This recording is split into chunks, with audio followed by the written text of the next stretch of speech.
Nice. Started with Trojan Green Asteroid, my favorite of the music tracks, or the music CDs. Oh, I gotta get the volume, hold on. Magic Maiden Crusades. Wait, that's not Trojan Green Asteroid, my bad. That's Ghostly Field Club. They look kind of similar from how small the font is, or how small the image is. But, you know, it's fine. So, you ready, chat? We're gonna be starting right away with Eternity Larva. Okay, I already got the Omake open, so we're gonna get right into it. Is everybody ready? The stage 1 boss. The butterfly fairy who approaches God.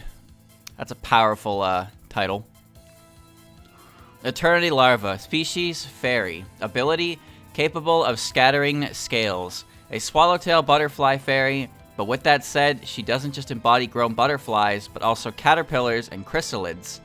She can be said to be a fairy embodying insect growth, rebirth, and metamorphosis. Like Chirbo, she's stronger than usual due to some strange force. She's in berserk mode, basically. Fairies tend to go berserk, typically go berserk during most incidents anyway. Her regular personality is extremely gentle, no matter... where was I? No matter where a fight breaks out, she'll head over to play with a few power items in hand. Power items, huh? Okay.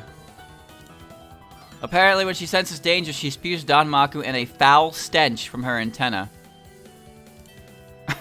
Okay.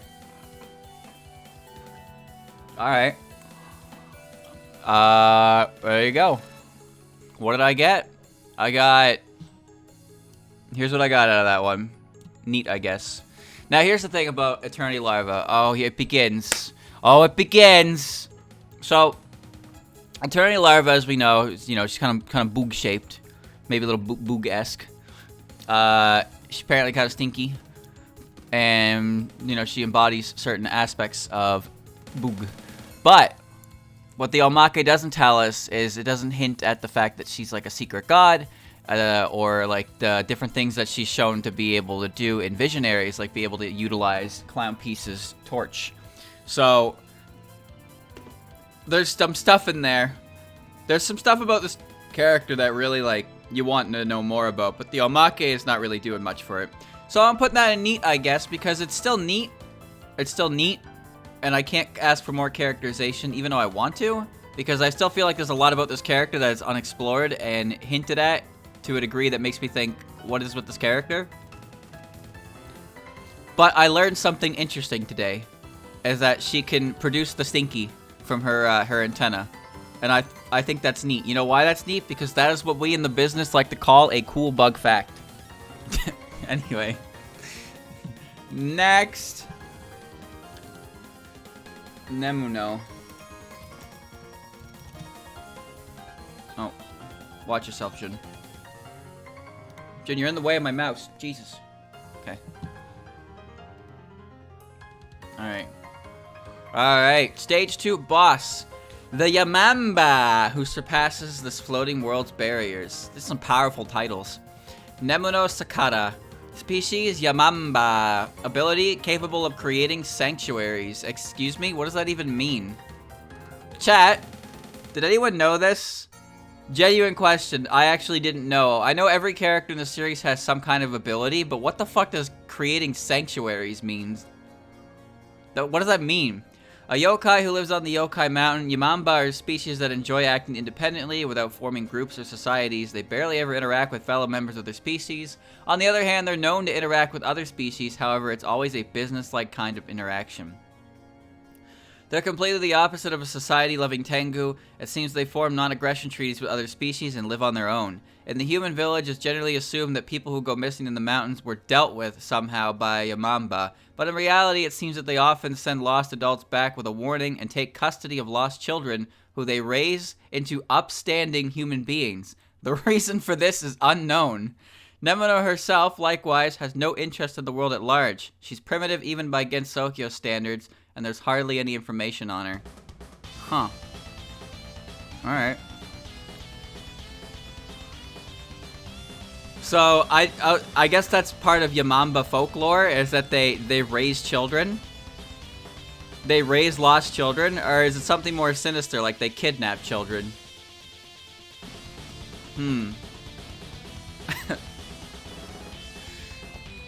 No, she takes lost children and raises them into upstanding human beings. Crazy. Zun couldn't figure out how to write the character.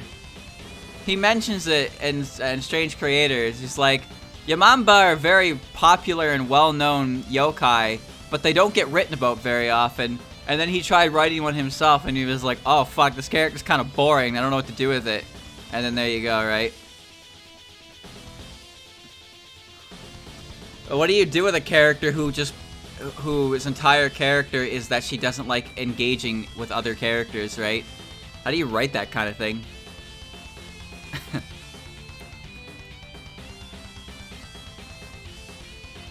Wow. What did I learn today? I don't know what capable of creating sanctuaries means. I learned that.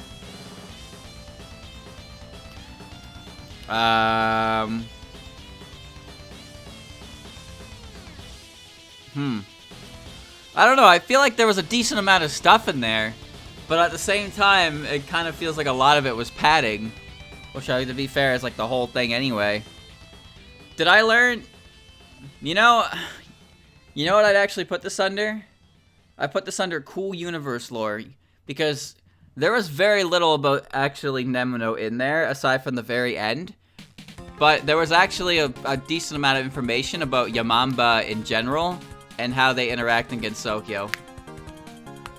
However, the only thing about, like, Nemuno herself that shows up is at the end, is that, yeah, she's like this too. And she's primitive, even by Gensokyo standards. There's hardly any information on her. See? Even the Omake's like, we don't know shit, dog. When the guy who made the character includes in their official profile that we don't know shit about her, I have to assume we don't know shit about her. You know? You can't... What?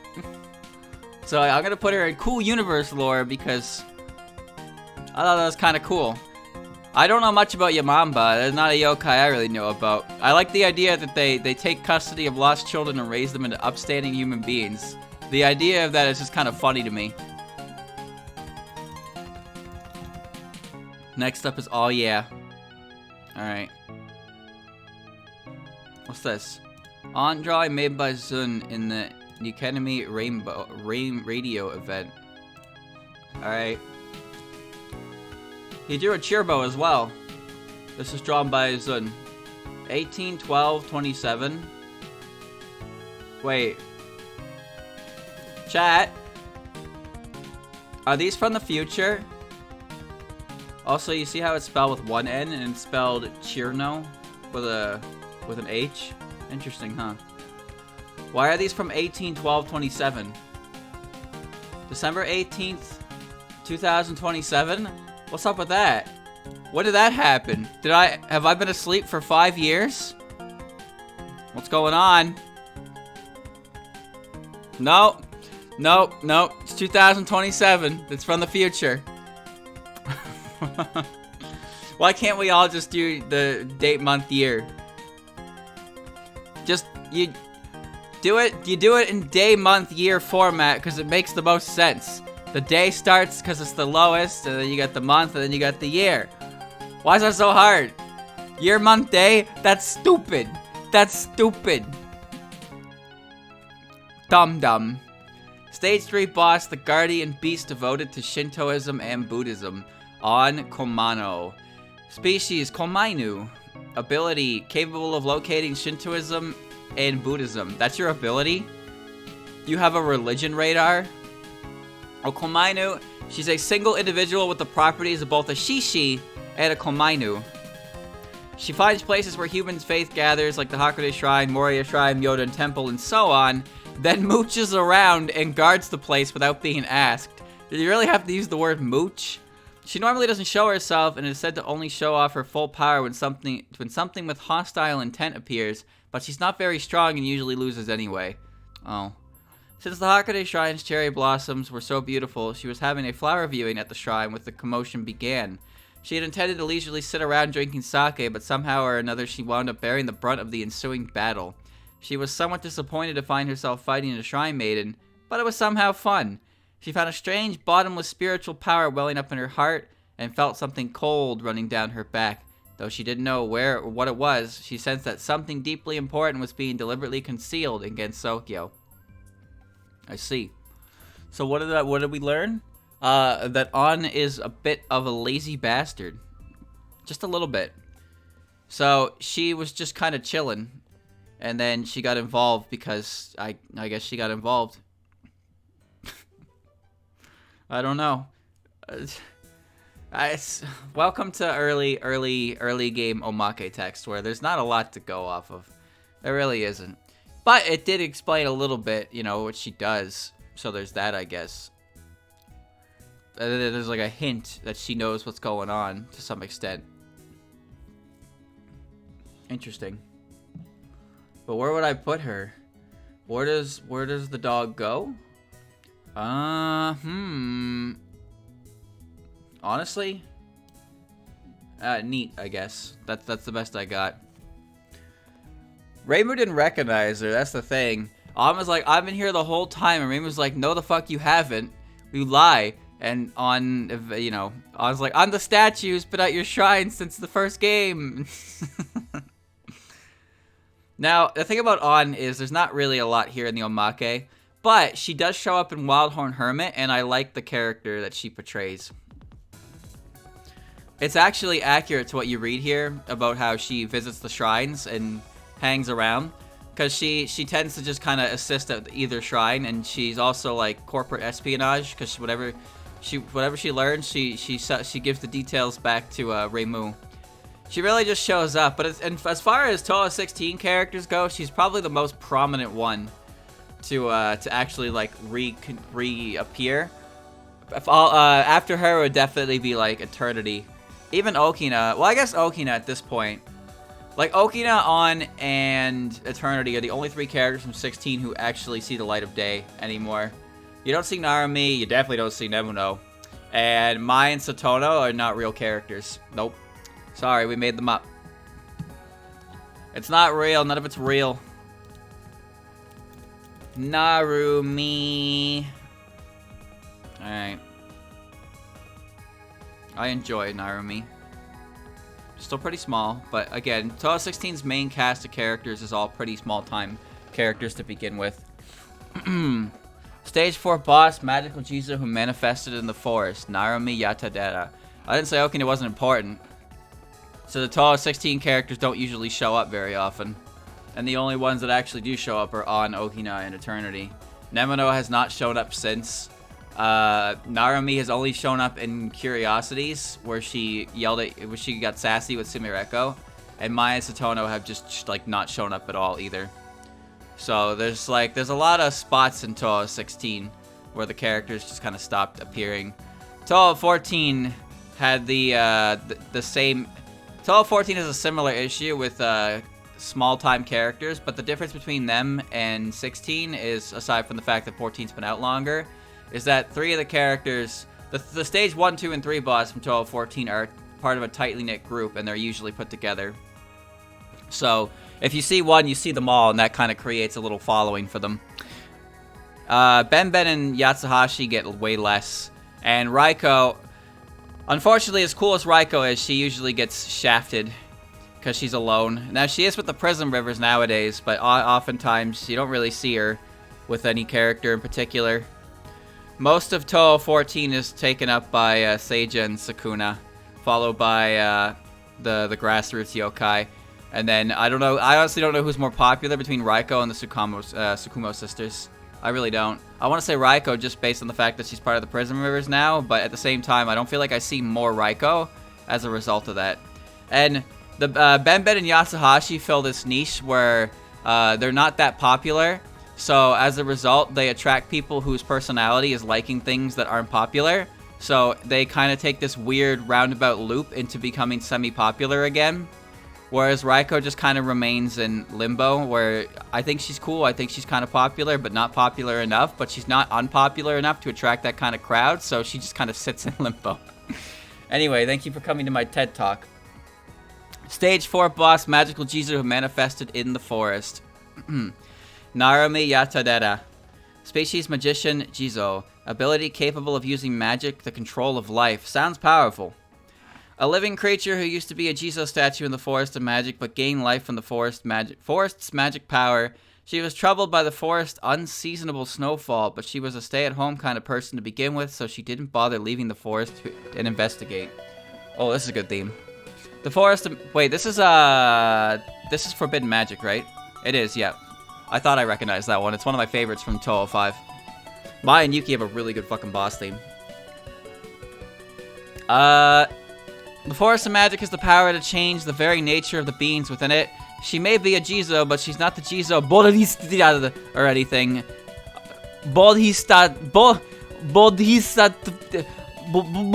Please or anything. She started off as just a stone Jizo statue.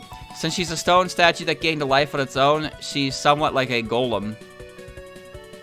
Because she's sensitive to magic, she noticed that an abnormal magic power was flowing forth from her own back. However, she thought it was due to the influence of the Four Seasons incident. She had no idea that her own power was causing part of said incident in the first place. She's also the one who, after hearing about Okina from Marissa, came up with a secret counter strategy to entrust Marissa with. Oh, I had no idea. Oh, man. So Marissa's the reason, Narumi's the reason that Marissa did the extra stage with Okina, huh? Would you say Raiko is horny bait? I really don't think so. I feel like when you're looking at characters that fit that role, like Yuka is like exactly the same body type and same hairstyle, but green hair and scarier. And for some reason, people with artistic abilities like characters that can step on them. Don't ask me, man. Don't ask me. But I think Raiko is capable of being a really cool character, and I just don't think a lot of aspects utilize her character, like in canon and out. Chirno got there because of Eternity. I'm not really sure how Aya got there, and I don't remember how Reimu got there. So something to do with Yukari would make the most sense, honestly. See, Raiko is wearing a very snazzy outfit, like a gorgeous outfit. She's got a snazzy jacket, a snazzy undershirt with a good pattern on it. She's got a cool skirt. She'd look better in pants, but it's fine. It's all right. So now I commented about Raiko having abs in the Grimoire of Usami. Bro, so you're telling me she's the perfect woman? I understand. All right, I get it. I get it. See, no, you can't. Listen, abs are not horny bait. I'm just a man who appreciates abs. Listen, this isn't horny bait. This is just me as a flawed human being, but also not, because as a perfectly normal human being, you are attracted to the perfect physique, aka a six-pack of abs. That's not horny bait. Shut up. Shut up. It's called appreciating the human body. Shut up. Shut the hell up. Alright, okay. Where am I? I finished reading this. Right,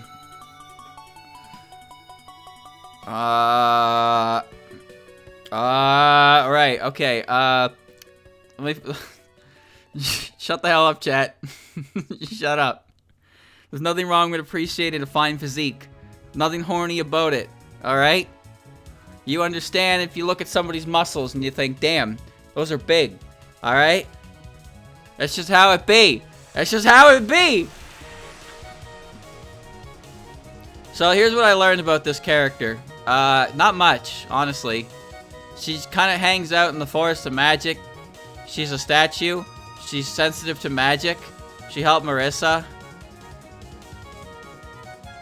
I don't know. I feel like the thing is, I like Narumi, so there's a little bit of bias here. But Narumi, as I said, is a character who doesn't really show up as, like, Eternity or On did. So I can't put her in neat, I guess, because there really isn't much else to this character aside from what this game delivers, and I don't think it's very much. All I learned is that she's exactly what all this Omake really did is tell me that, what I see in the game. She's a Jizo statue who's sensitive to magic, who lives in the Forest of Magic. And that apparently, I assume that in Marissa's ending, she talks to Narumi about this, which leads to the events of the extra stage as well. But I don't know. But there really isn't a lot of Narumi. She just kind of doesn't really do much. It's kind of a shame, but what can you do, right? What can you do? Speaking of non-existent characters, my Satono. Satono's the purple one. My Tereda. There we go, the green one. Fuck, these characters are impossible for me to remember. Alright. Narumi shows up in the Grimoire of Usami. Not the Grimoire of Usami, sorry. Curiosities. And talks in that. But otherwise, she's only ever really had... If she's had any other appearance aside from that, it's just been a background piece. And not like an actual substantial role. Stage 5 boss, the all too dangerous backup dancers, Satono Nishida and Mai Tereda. So it seems like these two have the same Omake. Species human question mark.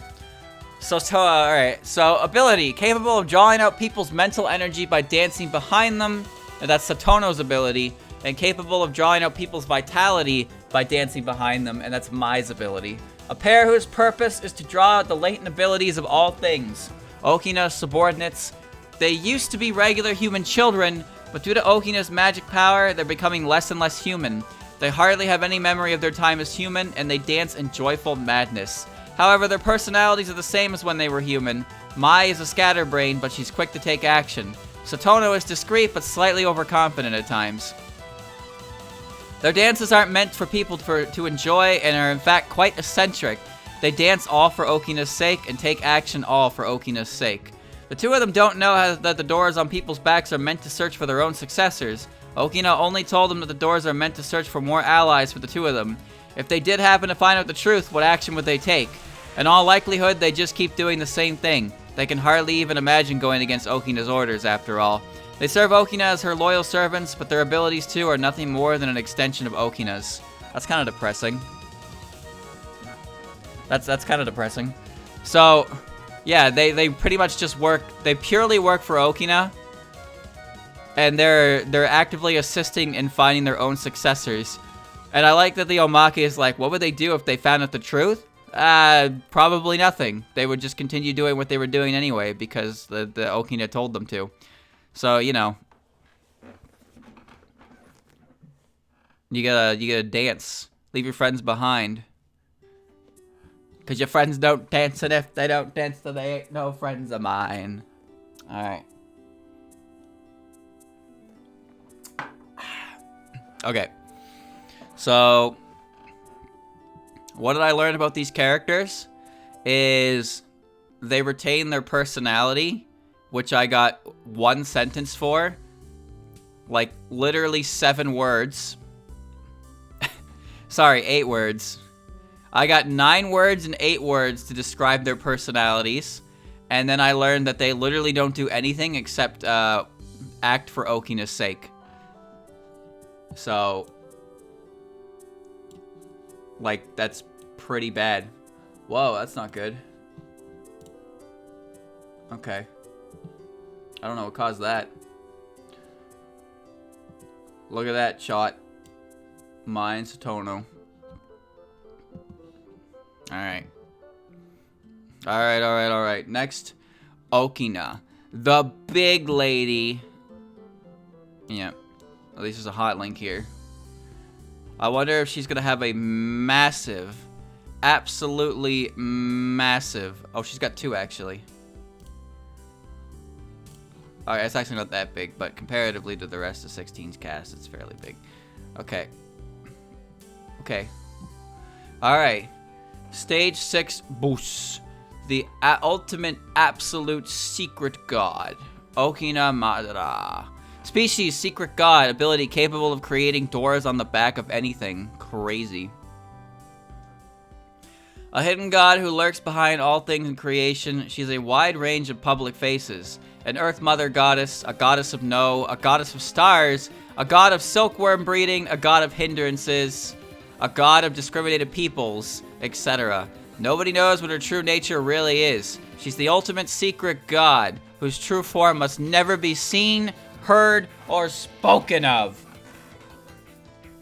Her status as a secret god doesn't mean she's hiding or anything, though. At times, she makes ostentatious public appearances to show off her grand presence.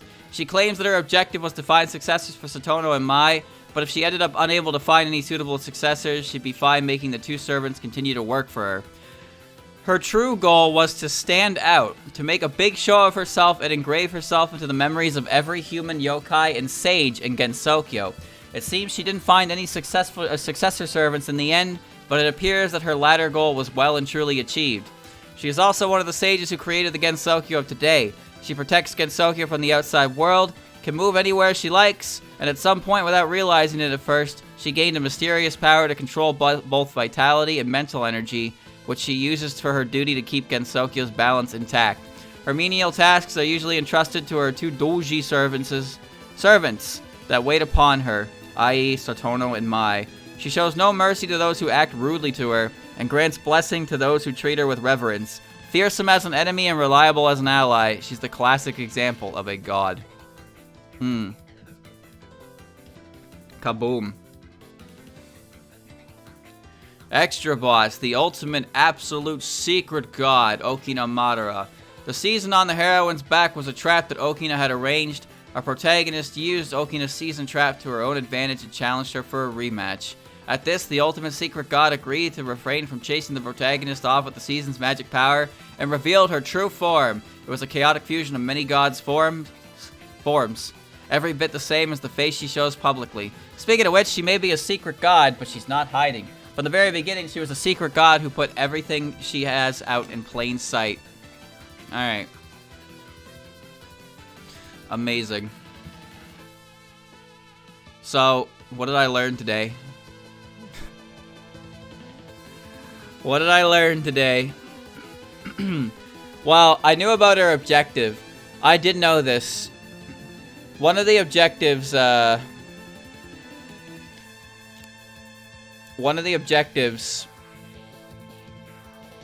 the Four Seasons incident was basically to flex.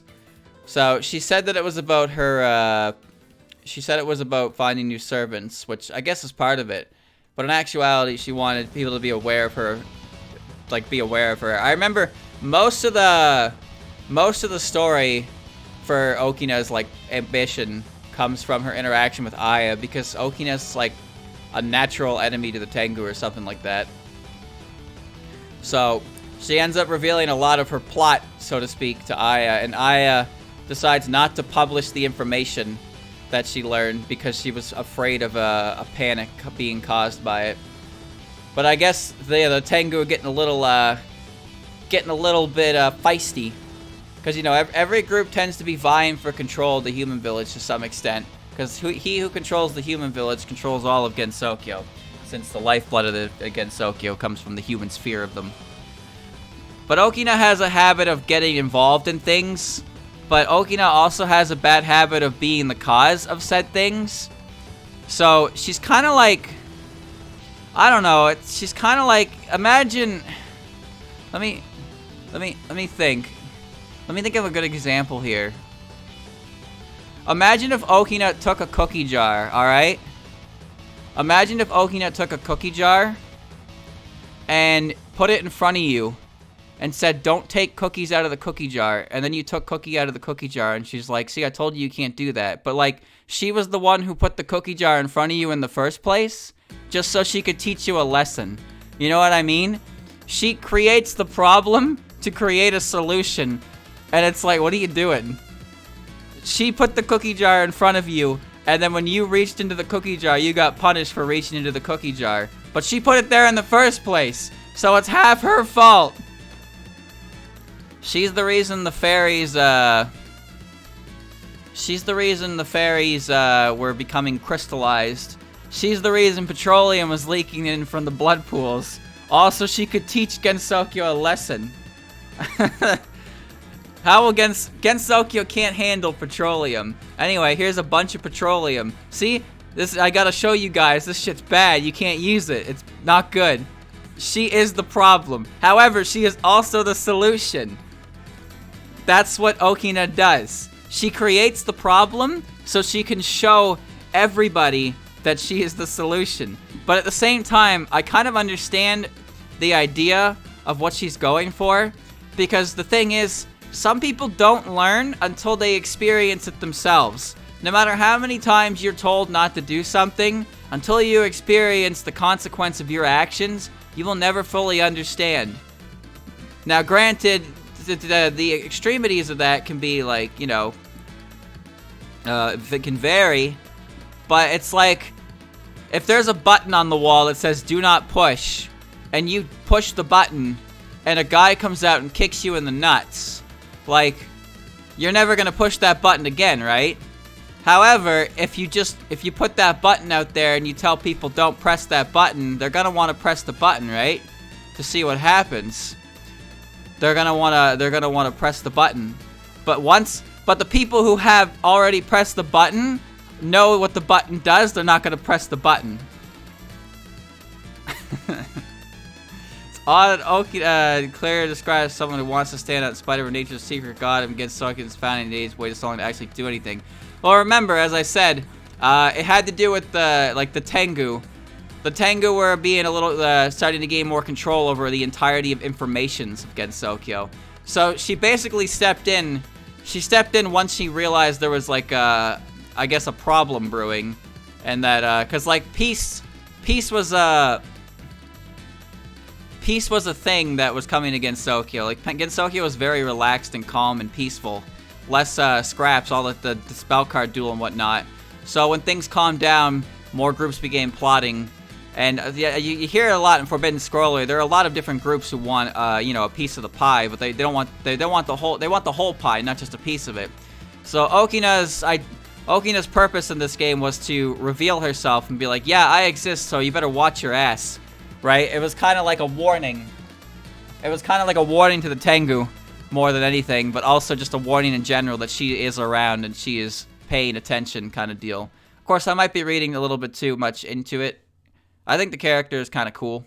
I like that she has quite an, even though she doesn't appear too much, she often has quite a powerful presence when she does show up. I do think it's a thing. I do think it's a bit silly that she likes to present the cookie jar and then yell at you and talk about how nobody can handle the cookie jar when she didn't have to handle the cookie jar in the first place, but that's just what she does, right? That's just what she does. So what did I learn today? Not much, honestly. This is kind of all stuff I already knew. But I guess it is mentioned here, and it does explain her goal. It explains her goal. It explains, I guess what she is a god over as well. Of course, that she's a sage that made Gensokyo. That's a pretty big one. So a lot of the stuff is mentioned in the game as well. So I guess I'm not really sure. Honestly, I guess I'd put her in this one because I don't think there was a lot of universe lore here, like at all. Like, I mean, there kind of is, but the universe lore is essentially describing the god that she's based off of, right? And then it's mostly about what she was doing in the events of the game. So I don't think there's really a lot of universe lore in here. I think it's more so character lore than universe lore. Because again, it's just, even though it's like her goal to stand out could be attributed to universe lore, it's more so her desire as a character doing so, right? Also, she's the extra boss, so we're on to the written work is our next, by the way. So I don't know if the written work actually has Omake's, but we're on Renosuke, so we're gonna see. He has entry from Bogetsu Show for some reason. Get ready for nothing. Ready? Renosuke Morichika ability human ability to know the name and purpose of tools. The shopkeeper of the curio shop Koidindo, he has the ability to know the name and purpose of any tool he holds. Unfortunately, the only drawback is that he doesn't know how to use the item. Although he is very knowledgeable, when you think about it, he tends to seclude himself. And not only does he not come out of the shop, but he's also cold to customers, so he really is a shopkeeper ill-suited for business. In the past, he worked in the largest second-hand shop in Gensokyo, the Kirisame's house. His friendship with Marissa is relatively long. What does that mean? Relatively long. I think that's supposed to say, like, he's known Marissa for a long time. His friendship with Marissa is relatively long. It's a fucking weird way to phrase it, don't you think? Anyway, you know how this goes. He got a whole book dedicated to him. So, neat. This is all stuff that you learn if you read Curiosities, so it's not too crazy. But this is also an official profile from Silent Sinner and Blue series, so that came out after the fact anyway. So if you're reading that Omake, it's, you know, it's kind of like you probably already know that. It's kind of weird with these written works characters. Now, Reisen's going to be a little different because Reisen's first appearance was Bugetsusho. So this will be the first actual characterization. There is 3 sentences about this character. Ready? Reisen. Moon Rabbit. Ability? Question mark. That's right. A moon rabbit who appeared in Chapter 2 in Silent Sinner in Blue. She fled the moon against Sokyo, but was ordered by Eden to return to the moon with a letter. An unexpected fate awaited her upon her return to the moon. According to Yorihime, she doesn't have much sense about her, and she seems a bit dull. I worry about her. Wow, that was a extremely large amount of text. Now, personal bias aside, she belongs in the, come on Zun, you gotta write a better character than this tier. But personal bias on the, personal bias and full display, I would put this character in the I don't give a fuck tier. Because I don't think there's anything you can do with this character to make her interesting. She's boring. She's boring. Very boring. She's a plot device. Oh, God. She's a plot device, my guy. Yo, that's a Yorihime sketch from Zun? I had no idea he drew it. Look at that. Wow.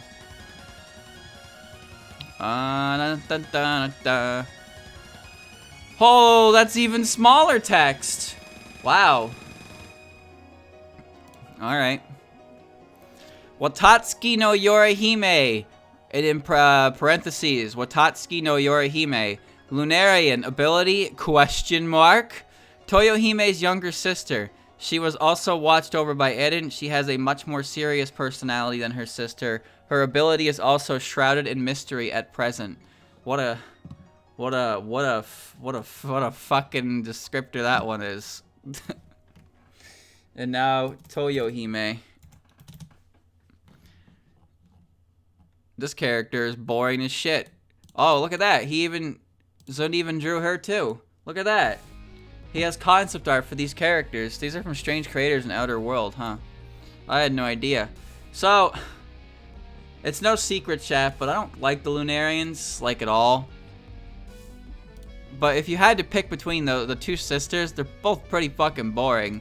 But Toyohime is infinitely more boring than than her sister, that's for sure. Alright, Watatsuki no Toyohime, same deal, Lunarian ability unknown. A moon princess who Eden once looked after. Her ability is yet unknown, but she seems to have a simple, innocent personality. She seems to have really loved her old pet rabbit Reisen. She doesn't wear hats indoors. She has long and slightly curly hair. She has long sleeves. It's a matter of what design you like more. No, you don't understand, man. They're very deep and complex characters. And if you don't like them, then you just have shit taste in characters. And you're not allowed to like Reimu. And you just don't understand 3 Deep 5 Me. There are a lot of things that people will say. Not in the interest of making you like their characters. But just making you like feel bad for not liking them. It's kind of weird. Like, they've given up trying to make you like the characters and instead just insult you for liking characters that aren't named them. And it's like, wow, you're doing a huge favor for your character right now by talking like this. Anyway, Kasen has 3 because she was in fighting games. She did punch, kick, block. Ibaraki Kasen, pseudonym Ibara Kasen, one-armed horned hermit. A hermit living in the mountains, repeatedly training. She's said to appear frequently in the village and shrine and give them a nice scold. Oh, God, this is not translated well, huh? Having the ability to guide animals, even controlling such fantastic beasts as dragons and the cryptid Depeng. What the fuck is a Depeng? A Depeng Touhou are large birds of Chinese mythology. Kume? Oh. I thought that was just an eagle. That's not an eagle? That's... What the fuck? I thought that was an eagle. Oh, Kume is a giant eagle. Oh, fuck off. Is referred to as a cryptid. God damn it. So it is an eagle. What? Whatever. Okay. Menace, the hermit who listens to wishes. Ibaraki Kasen. Occult monkey paw. A hermit who takes pride in her broad range, utilizing her phantasmagoric arm and the animals she keeps as pets, which compensates for her drawbacks of her speed. What the hell was that? Oh, this is this Necrophantasia. With it's the Ghostly Field Club version. Or was it Magical Astronomy? I believe it was. No, it's Ghostly Field Club. This is Necrofantasy, sorry, not Necrophantasia. I love this one. This mix is really good. Her occult attack, the inescapable monkey paw, is a monkey paw that allows for remote control, a super convenient attack that grips a hold of faraway enemies. Taoist-minded and animal-loving hermit, Kasen Ibaraki. If we want to find out who spread this rumor, our only option is to jump into the thick of things. A meddlesome Taoist hermit who's loved by animals. She quickly responded to the perfect possession incident and teams up with Reimu, but after realizing that the usual approach won't work, she starts the Shrine Maiden on some special training. Her biggest selling points are her arms' irregular melee moves and her pet's colorful attacks. This is Necrofantasy, yes. I thought it was Necrophantasia, but it's not. Kasen got a whole book about her, just so you know. So she's going in the neat, I guess, because she got a whole fucking book written about her. But there's not a lot there. We also know she likes sweets. Again, all of her characterization pretty much comes from Wildhorn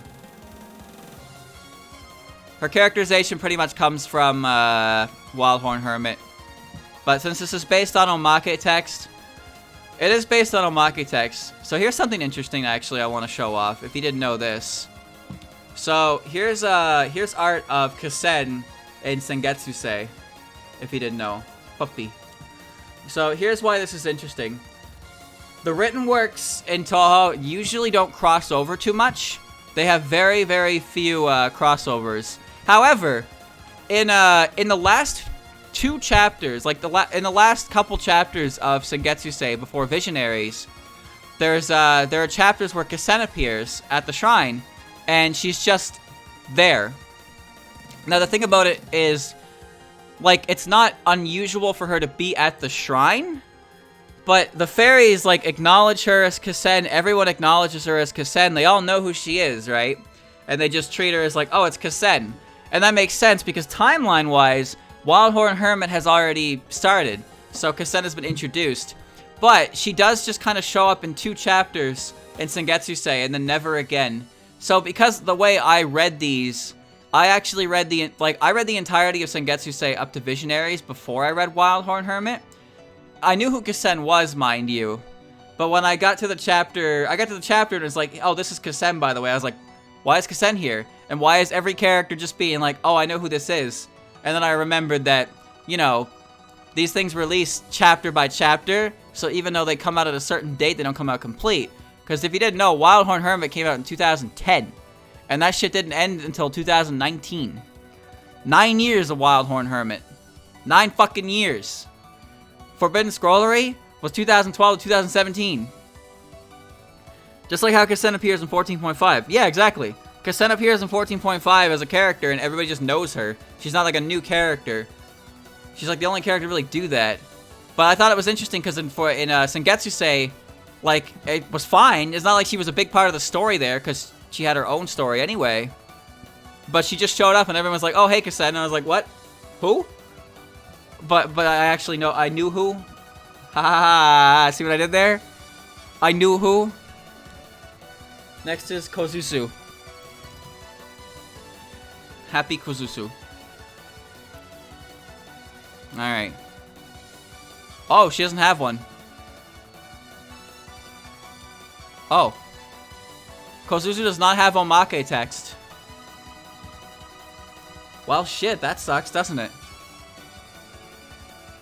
Huh. Alright. Next is... Maribel.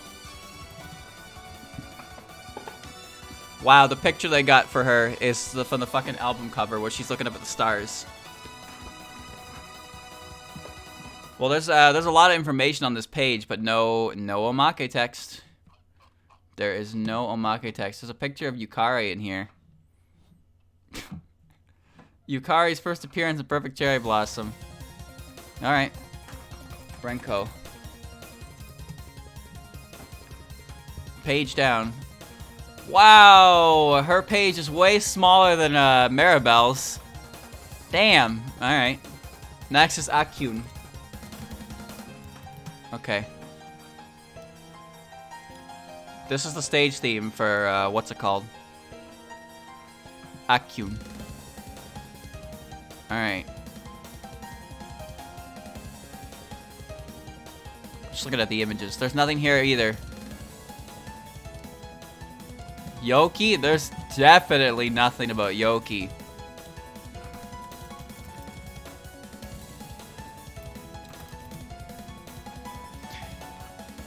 Oh, there is. Holy fuck, there is! Yoki actually has Omake text. Alright.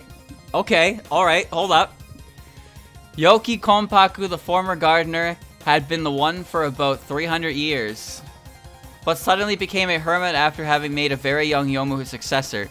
Yomu's ability of swordsmanship has still been in progress, so she needs daily practice. Though Yomu herself has no clue where her master is, she thinks of her master's absence as a lesson from him. So I think this is just paraphrasing from Yuyuko and Yomu's Omake text, because there was mention of this character in those. The reason Yuyuko can neither reincarnate nor vanish is because the seal on the Saigyo Ayakashi, once the boundary is breached, the time that was frozen will continue to flow, resulting in her death again. Reviving the corpse will destroy Yuyuko's ghost, so it's no wonder that the near success of the revival ended in the inevitable failure. Yuyuko is only able to bring death after all. The only person who knew the whole story, Yoki Konpaku, grew slowly older due to the nature of half-humans and disappeared with the belief that Yomu could inherit the truth about Yuyuko. There you go. Yoki is her grandfather. I mean, they have the same surname, right? They're both Konpaku. The question is, like, who are Yomu's parents then in that case, right?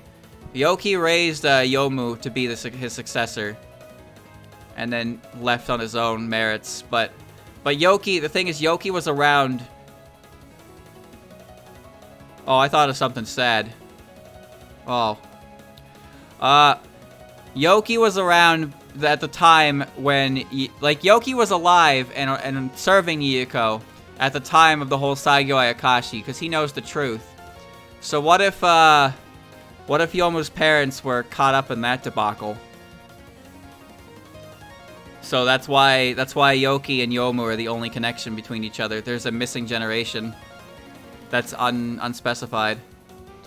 That's kind of depressing when you think of it like that. Only the belief that Yomu could inherit the truth about Yuyuko. Damn. Yeah, that's kind of sad. I don't like that. I made myself sad with that one. But surprisingly, Yoki actually has... Yoki actually has Omake as a result of PCB, which is really cool. Really cool. I did not expect that.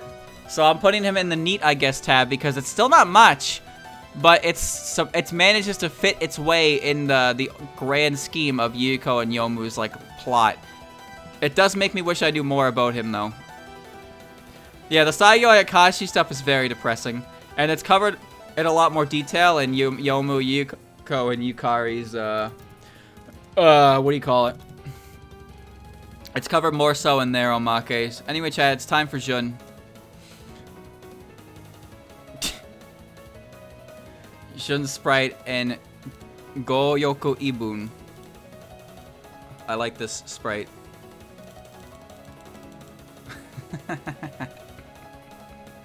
It's good.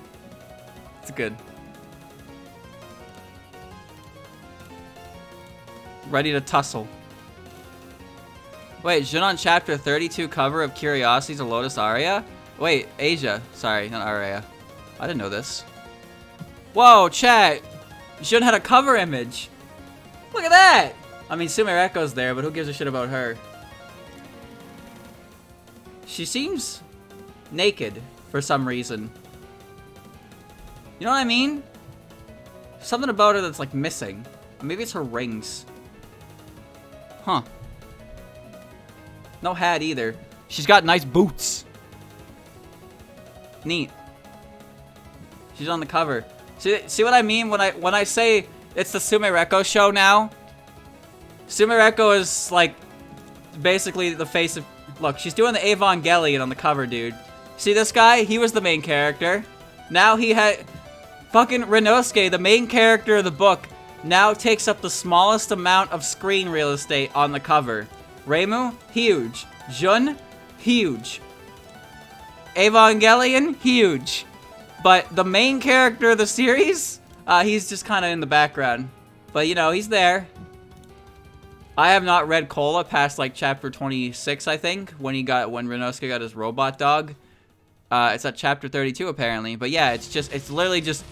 Sumireko took over his book. And I just didn't want to read it anymore.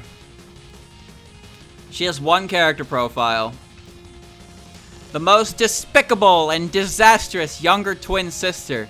So here's something really crazy about this. Shion and Joon are described as twin sisters. Twins. Which means if Joon let her hair down, she would look like Shion. Think about that for a second. Look at this. Okay. So, these characters are twins, right?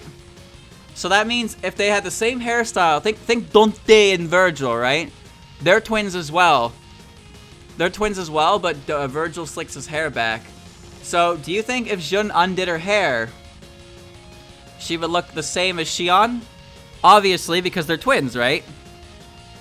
They're not fraternal twins. If they're twins, they gotta look the same, right? I wonder about that. Would they look the same if they if Joon took her hair down? Joon is definitely shorter than Shion, no doubt about that. Twins can look different? Well, it doesn't specify fraternal twins. That's the thing, it says twin sister, but it doesn't say fraternal. She's usually in drills. I just didn't realize, you know, why is it specified they're twins? I had no idea. You'd never think that looking at them, that's for sure. I certainly didn't. Where am I? Anyway. Yorigami Jun, species pestilence god, ability causing consumption of financial assets. That's right, the money vacuum. A god of pestilence who's strangely liked by people. You know it, baby. You fucking know it, baby. But always brings misfortune to those around her and is resented in the end. Has a strong desire to dominate. Oh boy. Prideful and no self-control. Oh boy. That's some word choice.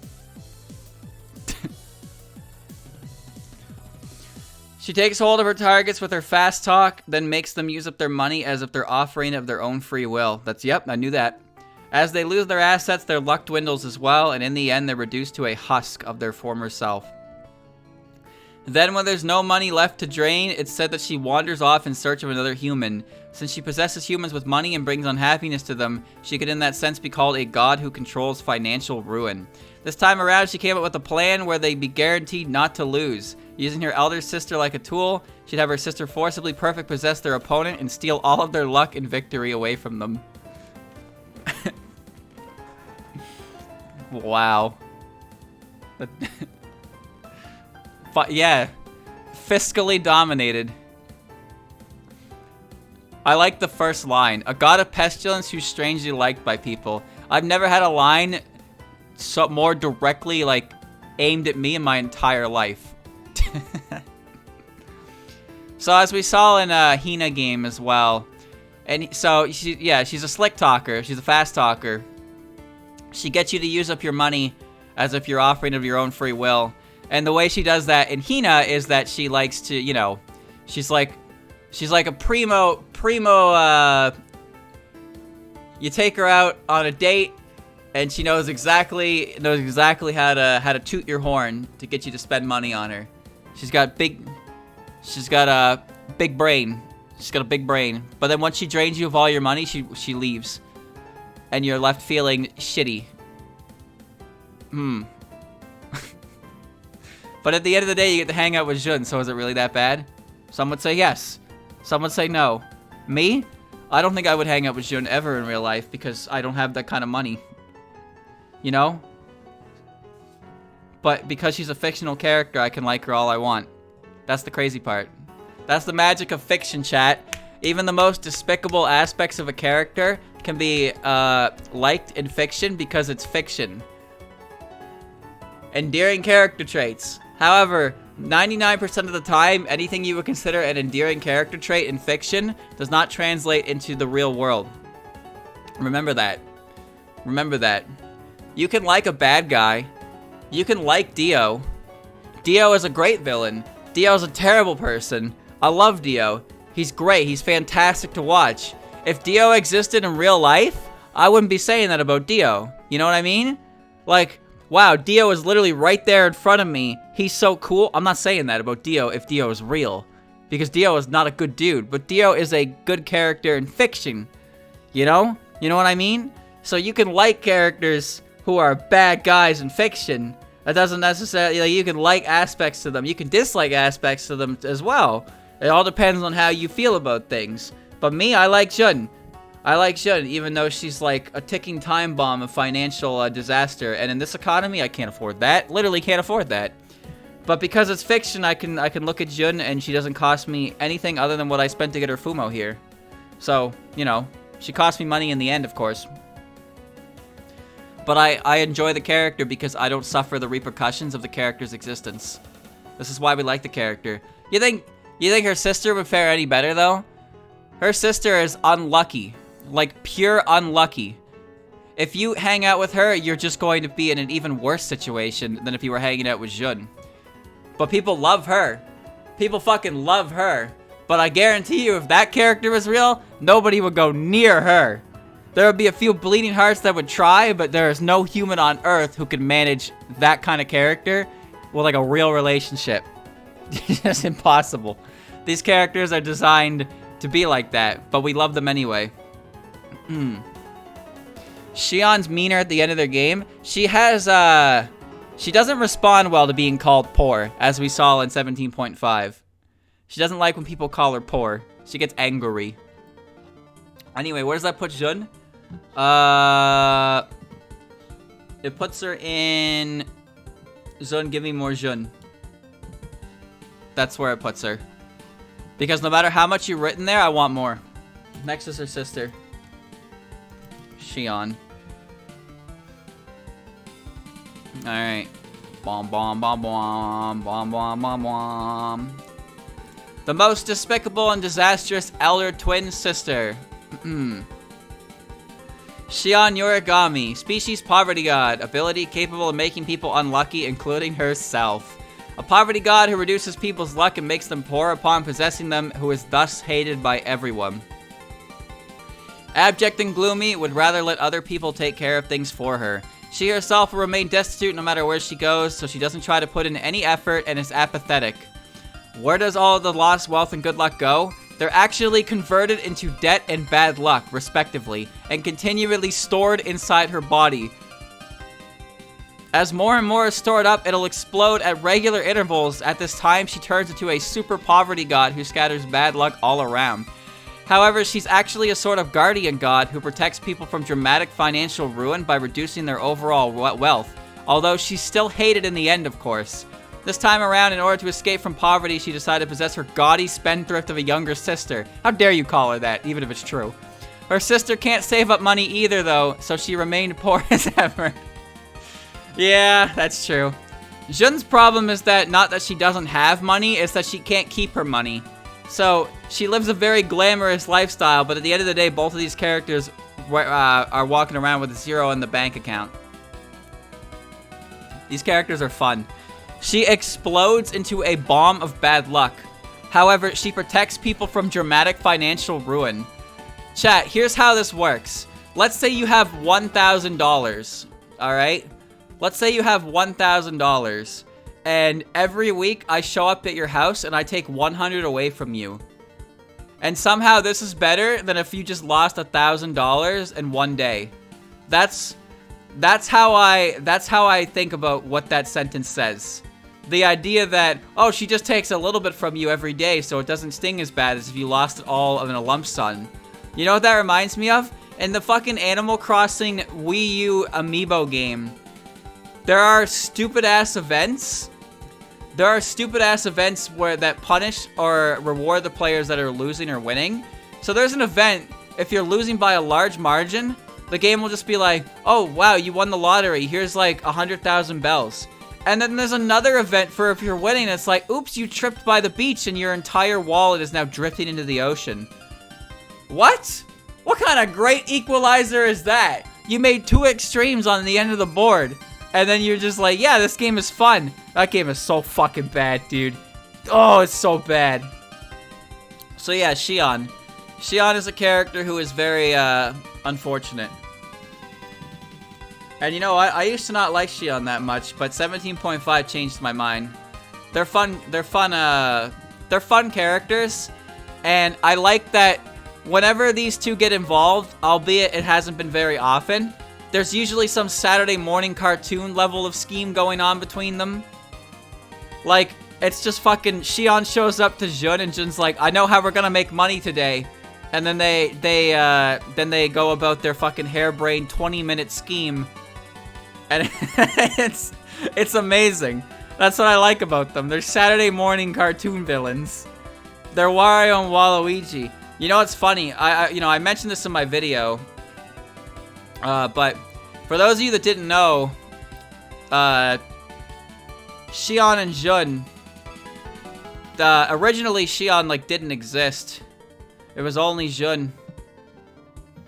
And then it felt better to include a partner character for her, so that's how Shion came to existence. It was originally just Joon who was going to be possessed by the incident itself, but instead it was I feel better if she had an actual human character with her like all the others, and that's how Shion was born. And someone in the comment section pointed out how Shion's existence was a similar origin story to Waluigi's in Mario Tennis. Waluigi was a character in Mario Tennis because Wario needed a partner. Shion's existence in 15.5 was because it felt better if Joon had a partner. And those similarities are fucking hilarious to me. I was like, whoa, no way. So there's no way Tokiko and Fortune Teller have Omake text, so we're just not even gonna waste our time. And now we're on Ebisu.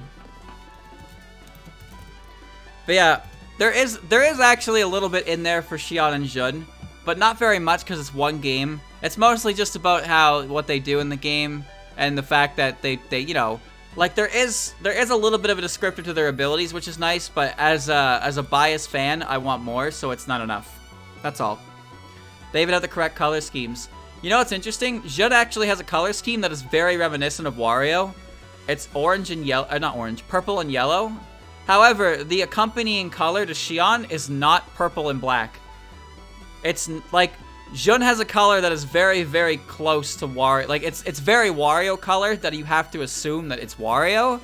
But because the characters are one character, Shion's colors change to match. But Shion doesn't have a Waluigi-esque color on that alt. However, the interesting thing is that they actually have a red and a blue alt as well. Or not blue, sorry. They have a red and green alt. So Shion has an outfit that makes her red, and Joon has an outfit that makes her green. You know, like Mario and Luigi. Because if you didn't know, Shion is the older sister, whereas Joon is the younger sister. Which is weird when you think about it, because normally the younger sister is the stronger of the two. Think Flandre, Koishi, examples pretty much end there, mind you. But Joon Joon, usually the older sister is like kind of like the face, and then the younger sister's in the back who has more power, but it's kind of backwards for them. Joon is younger and Shion's older, but Shion has more power. It's just, you know, she can't really control it, so she goes kaboom. How are they twins? I have no idea, my guy. I have no idea. I don't know how they're twins. It just says that they're twin sisters. Stage 1 boss, stillborn idol of the riverbed, Yoka Ebisu. Wait, really? The trial Omake. Okay, the trial Omake calls her Yoka, as we know her name is Eika. This is a weird inconsistency. Ability capable of stacking stones well. Species soul of a stillborn child. A master at skillfully stacking stones. Her stone stacking technique is superb, and she serves as a sort of leader of the spirits of stillborn children at the Sai no Kawara, which is like basically the riverbank of the Sanzu River. She's also a god of fortune who's able to change simple, pointless work into something that's enjoyable and worth doing, and who can make out the best of any bad situation. Her ever-cheery demeanor, bright intellect, and penchant for constantly holding exciting new events like stone stacking contests makes her the Sai no Kawara's resident idol, beloved by all the children spirits there. She's utterly furious with the protagonist for ruining the latest stone stacking contest, but actually it was mostly the fault of the beast spirits who arrived in hell. Oh. Okay. You know what? I actually learned something there. I'm gonna put her up here for sick character lore. I knew she was a god of fortune because I guess she's based on the stillborn child of Izanagi and Izanami, one of the fortune gods. So it's in her name, her namesake. Her and Bishamoten are like the only two gods, the fortune gods, that are mentioned in name in Touhou universe. But wow, there's actually a surprising amount there. She's actually seems like a pretty nice, fun, happy character, but she's extremely unpopular. Lamau. She's extremely unpopular, probably the most unpopular character in the entire series. But there's a surprising amount of information here that makes it seem like she's having a good time, and it's fine, you know? That's good. Alright, next is Utami. Bubako. That's all I have to say there. Official profiles. Boing! Wowza! Awooga! Parental guardian of ancient fish, Urumi Ushizaki. Species, Ushioni. Ability, capable of changing the weight of everyday objects. Wait, what? The fuck kind of ability is that? A fearsome Oni who drags living creatures beneath the Sanzu River's waves. Yeah, she's a type of Oni if you didn't know. I mean, it's in the name, Ushioni. But when you think of Oni, you tend to think of only 3 characters, right? Hell, I think of Romilia before I think of Utami. She carries a stone carving of a baby. Once she gives the baby to someone to hold, she makes it heavier and submerges them in the river. Why don't they just let go of the fucking baby? She is an awe-inspiring yokai who took advantage of humans' kindness. However, since she's forbidden to attack humans against Sokyo, she currently runs a fishery at the Sanzu River. If one tries to cross the river without a Shinigami's permission, they'll be attacked by creatures like extinct giant fish and plesiosaurs. Nowadays, she spends her time domesticating those giant fish and making a living wage by sometimes selling them against Sokyo. Some yokai view this defanged state of hers as deserving of mockery, but she's quite proud of her current life. Occasionally, she also guides those who mistakenly attempt to cross the Sanzu River back to their original world. Do you hear that? She started a fishing business, domesticated all of the extinct creatures in the river, and sometimes sells them to Gensokyo. What a fucking job. That's amazing. Wow. You know what? That's great. That's great. That's going in cool universe lore. There is officially a fishery at the Sanzu River. If you go to the Sanzu River, you can fish. That's where Lily spends most of her days when she's waiting for spring. She is a master class in the fishing talents. Alright, next is Kutaka. P. Alright. Clerical god of Hell's checkpoint, Kutaka Niwaratari. Species, God. Ability, capable of healing throat illnesses. Yep. The guard of the checkpoint leading to various other worlds such as Hell and the land of Oni. Her job is to distinguish between humans and Oni and sort them into their respective locations. In her appearance here, the Yama has informed her of a human who wanted to enter Hell, but she was worried about how humans would fare in Hell, and so she decided to test their strength. Her place of work is at Higan, but she doesn't spend most of her time there. She seems to typically reside at the top of a waterfall on the Yokai Mountain in a spot with a beautiful view. I did not know that. Her true identity is that of Niwatarijin, the god of wild chickens from before they were domesticated. People tend to think of chickens as being sort of weak and cowardly, but she's a polite and just god who values equality and altruism above all. She's quietly considering what she can do to help raise the status of chickens, who've been reduced to a food source for humans. I didn't know she lived, well, I say live, but she works at Higan, but she spends most of her time at the top of the waterfall. Essentially where Aya's boss fight takes place in Mountain of Faith, huh? Interesting, I didn't know that. That's pretty cool. Angry chickens. Yeah, like the cuckoos from Legend of Zold. Alright, yeah, so she's a god. She's Scatterbrain, aka Birdbrain, of course.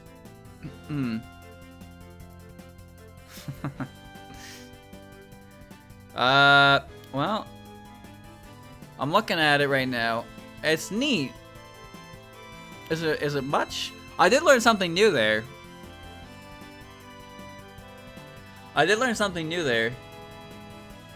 You know what? I'm actually gonna put her in up here with Utami with cool universe lore, because I was actually I did not know that she hangs out at the top of the Yokai Mountain. I did know she was you know, the god, the chicken god. But there's a surprising amount of information in there that's kind of neat. Okay.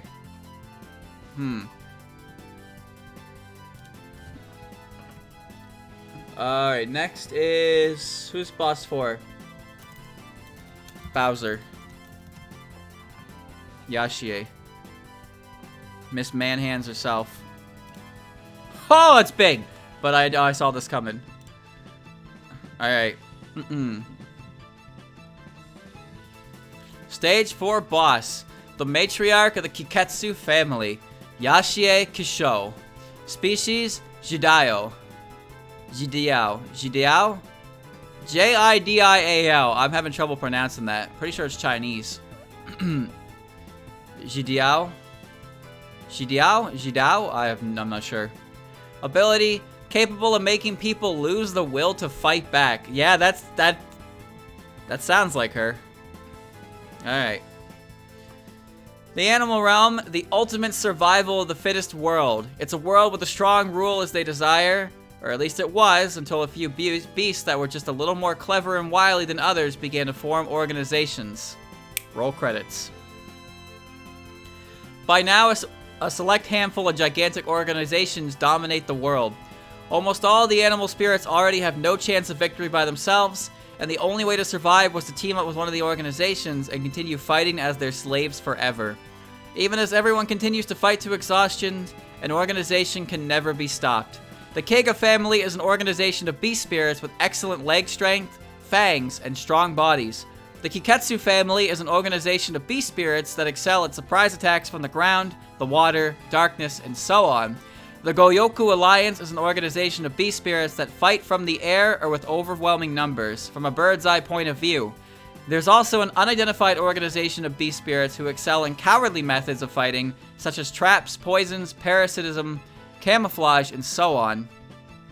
So yeah, if you didn't know, there's actually a fourth faction of the Animal Mafia that is only mentioned here in Yashiya's Omake text. We don't know anything about them other than that their methods of fighting are very cowardly. Which is impressive because Yashiya's methods of fighting are very dishonest as well. Within the animal realm, each of these enormous beast organizations competed for their share. Meanwhile, there was one group of spirits that were complete slaves to all of the organizations. Creatures that were weak in power but had extremely dexterous hands. Homo sapiens! In other words, human spirits! The beast organization's ruling classes created a shelter for the humans, so they could continue to be used as ever-capable slaves without going extinct. The shelter was called the Primate Spirit Garden. Only when they looked over the Primate Spirit Garden filled with humans who had no means of resisting did each of the organizations forget about their conflict. The Primate Spirit Garden was a peaceful recreational facility for everyone in the human realm. But that was also their big mistake. The human spirits were powerless on their own, but collecting them all in one place soon led to the creation of a catastrophically destructive organization. The human spirits cursed their powerless selves and began praying to a god. The god responded by giving the humans idols to worship. The power of faith was revolutionary. With their newfound faith, the human spirits no longer feared the beast spirits at all. Since acting out of anything but selfishness was previously impossible in the human animal realm, perhaps their newfound ability to act in the spirit of altruism had a large effect on them. However, it was actually the idols, not the human spirits, that had the power. The human spirits intended to devote themselves to the divinity beyond the idols, but they actually came to worship the idols themselves. As a result, it was only natural that these idols began to dominate the humans. The idols took control of the Primate Spirit Garden, and the status of the human spirits plummeted to the bottom once again. In being dominated by idols, the Primate Spirit Garden became the most awful, out-of-control organization of all. The idols flew forth from the Primate Spirit Garden and began to take over the animal realm. The idols had no flesh, soul, or desire, and so the beasts were quite literally unable to lay a finger on them. At this rate, the animal realm would surely be ruled by idols and fall into utter ruin. But the beasts weren't simply sitting around and waiting to be dominated either. The Kiketsu family, which specialized in sneak attacks, brought things back from the brink by devising a strategy to overthrow the idols. Namely, dragging a human from the surface and destroy the Primate Spirit Garden with the human's own hands. Since the beasts weren't capable of forming religions of their own, they were to invoke a religious war by pitting the idols against the human whose faith was different from the Primate Spirit Garden's idolatry. A truly bold strategy. Getting to the surface world from the animal realm wasn't an easy task. However, the animal realm and hell are right next door to each other and are relatively easy to navigate between. Because hell was currently going through a power struggle of its own, it was easy to travel through to get to the human realm. The beast spirits went to the surface via hell and put on a show to pretending to invade it. Though if they actually succeeded in dominating it, that wouldn't have been half bad either. Yashiya is the head of the Kiketsu family, one of the 4 major organizations in the animal realm. She sent the beast spirits to the human realm in search of a human who could be of use. She acts courteously towards everyone, but looks down on the vast majority of them. Nobody can resist her. So yeah, that was all Yashiya's Omake text, if you forgot. So, Zun actually mentioned in Strange Creators about the state of the animal realm. There's a power struggle in hell. There is, yes, but we don't get any information on it. So, you know, just one of those things that gets casually mentioned that's really intriguing that, you know, you could probably ask Akatia about. But, nope. Nothing. The 4th organization be the idols, primates? No. The thing is, it says the 4 major organizations in the animal realm, so it's referring to the ones mentioned earlier. The Kiketsu family, the Kage family, and the Goyoku family. And the 4th family, it doesn't have a name. But the primate spirit, the humans created the idol faction by worship, which it spiraled out of control and started going crazy. So they're not really considered an organization, so to speak. We don't have any information on this 4th organization of the animal realm, because they existed before Keiki showed up. So, Zun mentioned in a Strange Creators interview that the state of the animal realm is basically you either live to serve one of the main factions of the animal spirits, or you live under like the foot of the idols that they worship. So, no matter which side of the spectrum you kind of flop on in the animal realm, it's a dystopia through and through. Like, the whole point of the animal realm is that it's dystopian, no matter which way you kind of try to look at it. If you side with the animals, if you side with the humans, it's a dystopia, 100%. 4 organization is relative to poison is symbolized by snakes. There's no information about that unless it comes from somewhere else.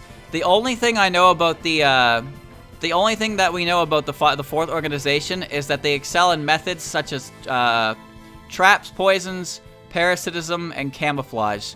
So pretty much similar to the Kiketsu family, where they excel in surprise attacks, but this organization excels more in like raw assassination, dirty fighting, so to speak. It's next to hell for a reason. Yeah. It just is, I guess. Gotta wonder. Thank you, Shalele, for the resub. So the whole thing is like the idols basically exploded into the animal realm and began trying to take the whole thing over. And the animal groups didn't like that, so they had to find a way to combat it. The question is, like, 17's always had a weird plot anyway that, like, doesn't feel like it really kind of, you know, concludes itself properly. But there is a cool amount of lore to it in general. But there really is no right answer, I suppose. There's not really any right answer, good guy, bad guy. Because all parties involved in the animal realm are not good. Thank you, Shelly, for gifting the sub as well. Stage 5 boss, Haniwa Lance Corporal, Mayumi Jotogu, sorry. Species Haniwa, ability capable of directly turning her loyalty into strength. Huh, that's a weird one. But she's incredibly loyal to Keiki, so that means she's really strong, right? Surely. There's no mention of what the spirits represent the fourth group, but something like a snake or a weasel or something would make sense to me. Double mind control, good plot device.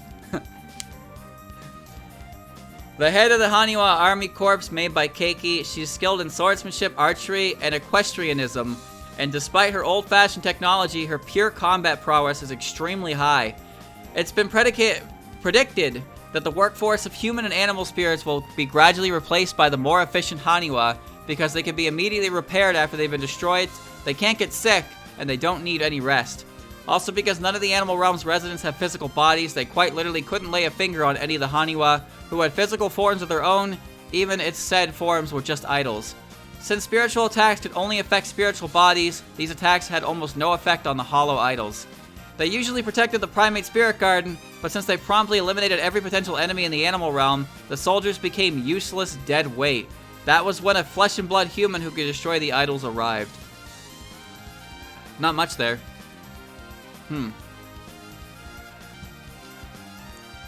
Well, you know what? I'm gonna put that in universe lore because it actually explains why the animals could not fight the idols, what happened to the idols, and of course why humans got involved in the plot, which came from Yashiya's as well. So there's that. And now, Hani Yasushin Keiki. Alright. Yeah, Yashiya's was massive. Keiki and Mayumi's is not very big. Stage 6 boss, the sculptor god crafted by utter isolation. Keiki Hani Yasushin. Species, god. Ability, capable of creating idols. A god summoned by the human spirits of the primate spirit garden to pull them back from the brink of disaster. She is capable of crafting elaborate idols. The idols she creates are excellent items that can gather faith, act as stand-ins, play with you, and decorate your home. You ever think that maybe these idols are like what's the word? Like robots? You know what I mean when I say that? Like the idols are like I forget the fucking word for it. But it's like the idols are like our world robots, you know? Like they show up, they're hollow, they do everything you want. Allegory sounds right, yeah. Keiki shows up with a bunch of cool robots and is like, yo, they do everything for you, and then they take over, and then the robots have taken over, and then congratulations, we've created a robot ethno state. Whoops. Oopsie daisy. She took control of the primate spirit garden and extended her protection to the human spirits being treated horribly by the animal spirits. She believed that they could coexist with the animal spirits as well if they could come to respect the human spirits. However, she never thought that the likes of the animal spirits would come up with a plan to bring over a human from the surface to destroy her idols, tricking a human into participating in their strategy to wrest control from the human spirits. What a truly beastly act. So, Keiki is a weird one, because Keiki is supposed to be, you know, Keiki's supposed to be the good guy in all of this, so to speak, comparatively, of course.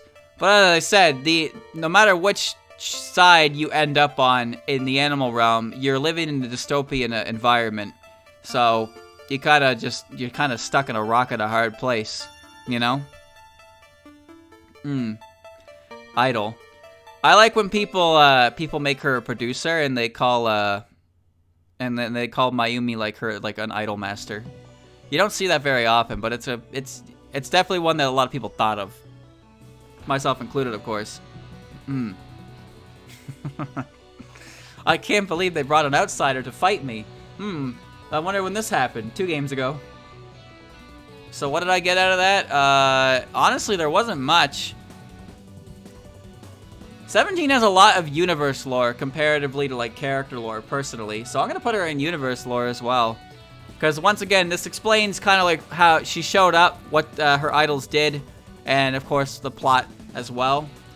Not a lot in terms of sick character lore. Nothing in character and universe lore yet today, but that's okay because now we're on Yeehaw.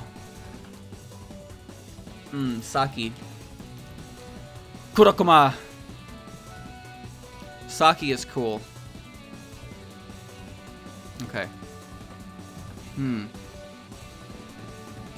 Stage EX boss, the matriarch of the Keiga family, Saki Kurokuma. Species, Kurokoma, sorry. Ability capable of having unmatched leg strength. Yo! Yo! She's got nice legs, confirmed. I mean, she is based off a horse, I suppose. Oh, there you go. She's got hella good leg strength. Love to see those. The matriarch of the Keiga family. When word spread through the animal realm that the previously invincible Keiki of the Primate Spirit Garden had been defeated, she made her next move in a flash. She thought that with Keiki out of the picture, it'd only be a matter of time before the animal realm fell under her own control, so she went to inspect the human realm in advance and take control of it too, if at all possible. As soon as she thinks to do something, she does it without a second's hesitation. Because she values her underlings' opinions and achievements, among other reasons, she's one of the more popular organization heads, though all the work she does is unbelievably dirty. She likes strong people, even if they're an enemy. She gets along terribly with both Kisho and Keiki, but she does respect their strength. You hear that? She does not get along with Yashiya at all. But that's okay, because neither do Moko and Kane, or sorry, Moko and Kaguya. But that doesn't stop people from shipping them. Because apparently, when you hate somebody so much, when you hate somebody enough, it overflows or underflows back to love, I guess, maybe. Some shit like that, I don't know. Y'all fucking weird. So, there wasn't much there, honestly.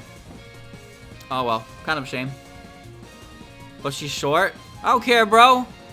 That just means she's got prime height to kick you in the nads and literally explode your scrotum with her strong legs. She's going to kick you so hard it fucking pops.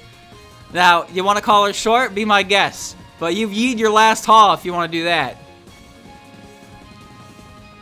Well, we know how she is. She's kind of neat. I wish there was more about her, though. Well, we know, you know, honestly, I'm putting her in neat because there was not nearly as much as her compatriot. Well, I don't know if I can call her that. But there's still something there that's kind of cool. You know what's interesting about this character? So, as most of you know, when Saki was first shown off, people joked about calling her Cowboy Aya because she had short black hair. So we called her Cowboy Aya. I actually saw a motherfucker get angry at Saki's design. I watched a motherfucker get angry at this character's design because of the Cowboy Aya meme. Like, he got unapologetically offended by the character design, calling it lazy. And like taking it way too to heart. But you know, I just wanted to say Yeehaw and say Aya. That's all I wanted to do. It's Yeehaw Aya, but somebody got really upset. Somebody got really upset by the design. And like took that nickname to face value and then just like shit on every character that's been made since like fucking Touhou 8, because you know how it goes.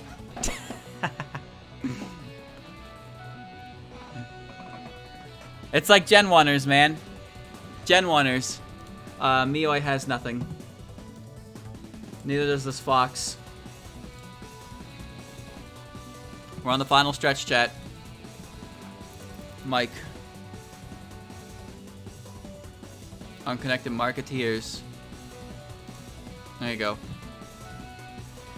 Every series that goes on longer than one game has the you know, the Puritans that like only the start. They only like the stuff that shows up in like the first game or two, but they never shut the fuck up and they never just leave. So that you'll always hear about them. It's Pokemon has it all the time, man. You still get people who tell you that Pokemon stopped being good after Gen 1. Pokemon stopped being good after Gen 2. Yet you're still hearing about this all the way up to Gen 9. Bro, if you don't like it, then just... You can leave anytime. You've had 20 years to leave, my guy. You could just walk away. But you're still here. Sonic fans? Sonic fans are like that too. But I think Sonic fans tend to... They go through enough traumatic experiences with their games that they eventually convince themselves that their experience was a positive one and they like the games again. That's what happens with Sonic fans. Fire Emblem fans? Yeah, they're still around. Whenever a new Fire Emblem game comes out, you get to hear about how old Fire Emblem was better. Like, damn, bro, alright, you can go play old Fire Emblem on your own. Run on your little hamster wheel of pessimism and sadness. Hey, Luigi's Mansion is a good-ass game, dude. That's a fantastic game. I love that game. Lucky Charm and Prosperous Business. Mike Gotokuji, otherwise known as Mike. Species, Maneki Neko. Ability, capable of beckoning in money or customers. Beckoning, you get it? Where she does that hand thing. Fire Emblem is so bad now. Yeah, it's so bad that it saved the series from just stopping to exist. You gotta think about what you're saying. You gotta listen to yourself when you say shit like that. Man, Fate's Fire Emblem Awakening was so bad. It was such a financial success that it kept Fire Emblem still relevant to this day. But it's so bad, guys. The Maneki Neko Gotoguji Temple are ordinary white cats. She, however, was born a calico cat, and it seemed that she struggled quite a bit due to her appearance. At times, she was shunned as a poor imitation, and at other times, those around her tried to dye her fur.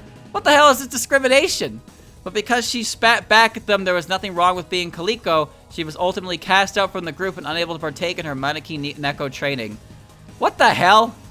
Perhaps because of this, her ability as a Maneki Neko developed imperfectly. Maneki Neko are meant to beckon money and customers, but in her case, beckoning one of the two will end up driving away the other. By that point, she was worthless to place in a shop, and of course, none were likely to claim her. She thought of this as a stroke of good luck, if anything, and abandoned Maneki Neko's society feeling wholly refreshed, and thus she set out to live a new life in the mountains, comfortable and free of worry. Straight up cat racism, yes. That's not even fucking, like, subtle about it. It's not even being subtle about it, dude.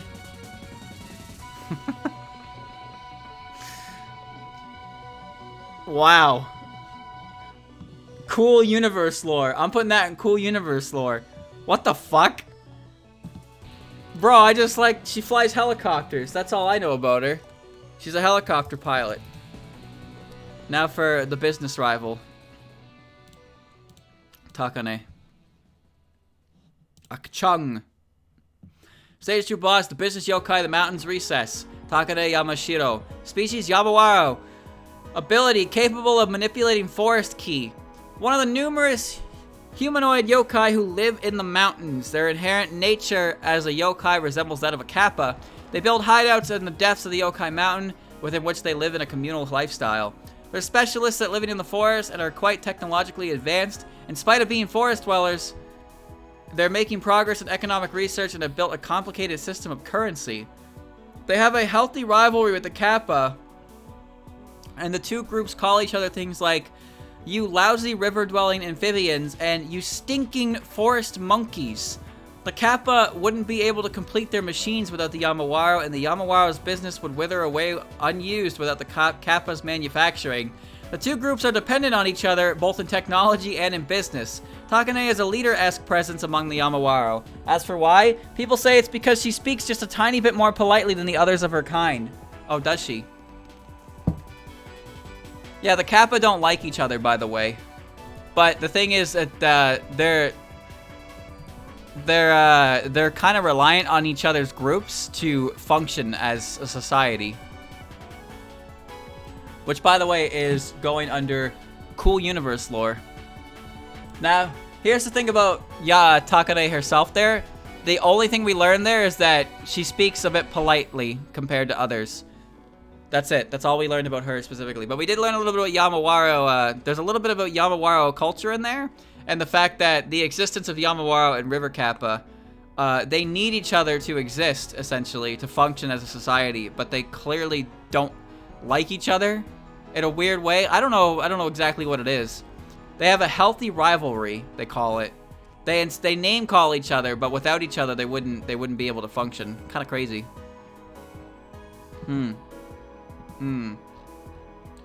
Next is Sanyo. Contender for the least popular character to come out of Touhou 18. It's between her and Misamaru for sure. Oh, she appeared in Lotus Eaters. Huh. A lone bookmaker flourishing in a gambling den. Komakusa Dayo. Well, her name is Komakusa Sanyo. Alright. Stage 3 boss, the highland dwelling Yamajoro. Full name Sanyo Komakusa. Nickname Komakusa Dayu. Species Yamajoru, which I guess a Yamajoru is it's like a subspecies of Yamamba, right? She's like a same species or similar species to Nemuno. Capable of controlling people's minds with tobacco smoke. What the fuck? Okay. A mountain yokai who enjoys tobacco, lives on the high plateaus of the yokai mountain. Other mountain yokai call her by the fond nickname Komakusa Dayu, owing to her appearance. Wait on, what is a Dayu? What? The highest rank of courtesan of that of Taiyu, followed by Koshi. Unlike courtesans of low status, sufficient prestige to refuse clients, do not engage in sex work as a rule, unlike courtesans of low rank. Their high status also made their service extremely pricey. Fee for one evening between 1 ryo and 1 ryo 3 bu, well beyond a laborer's monthly wage and comparable to a shop assistant's annual salary. Though many courtesans can be registered in one area, extremely few reach Taiyu status. A guidebook published in 1688 lists the contemporary numbers of high-ranking courtesans in comparison to all the courtesans living in one area. 13 Taiyu were registered in Shimambara out of 329. 7 Taiyu were registered in Shimachi out of 983. 3 Taiyu were registered in Osaka and Yoshiwara out of 2,790 registered courtesans.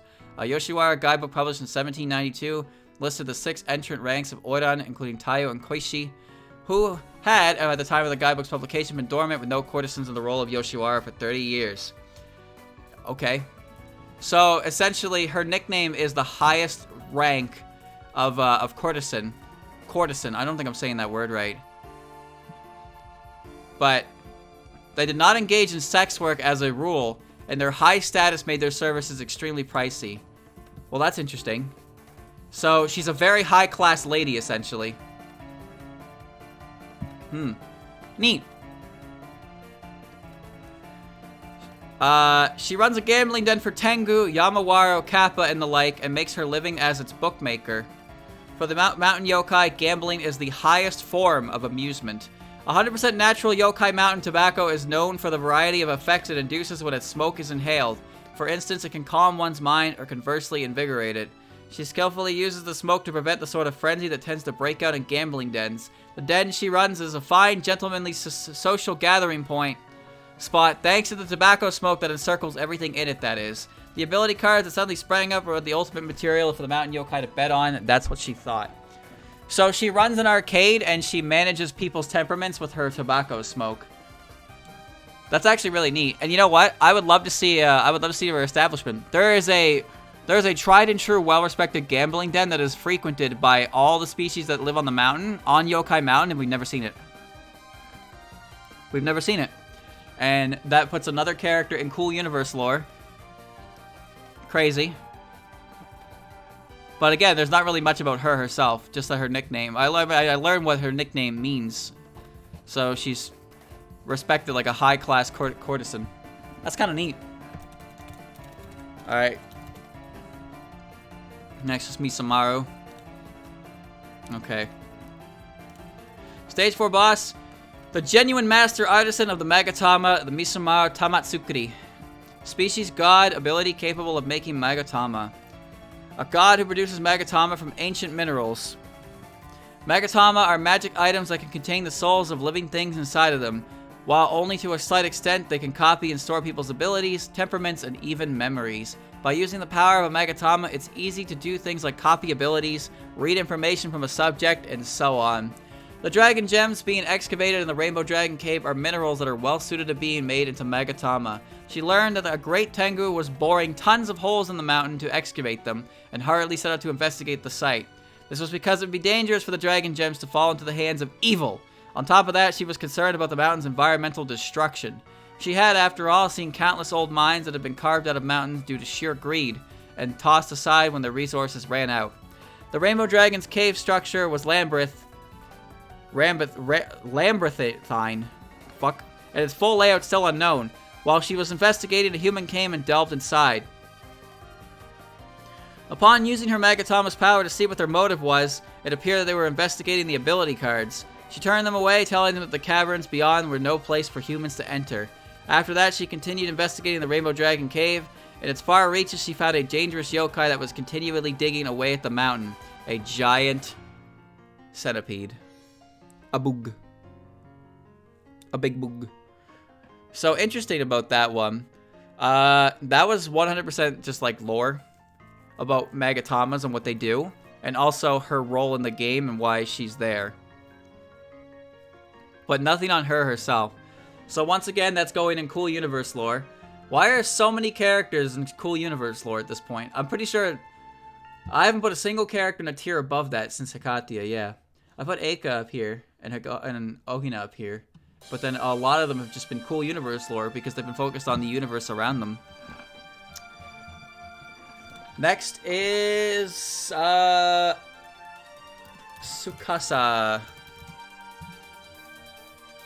Well, actually, it's Megumu, but whatever. Like weird fox girl with the weird outfit. Stage 5 mid-boss, the wicked white fox who whispers in ears. Tsukasa Kuramaki. Species, Kuragitsune, a tube fox. Capable of slipping into places where one's soul is weak.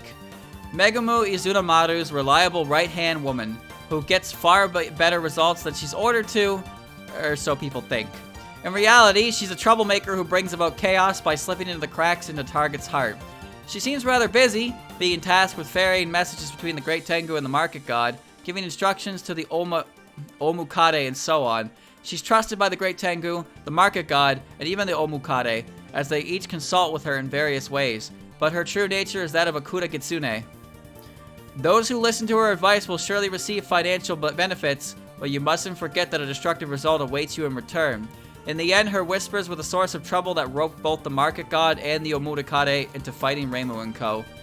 Yeah, that sounds like her. Thank you, Life, for getting the sub. So yeah, she's basically the orchestrator of Touhou 18's events.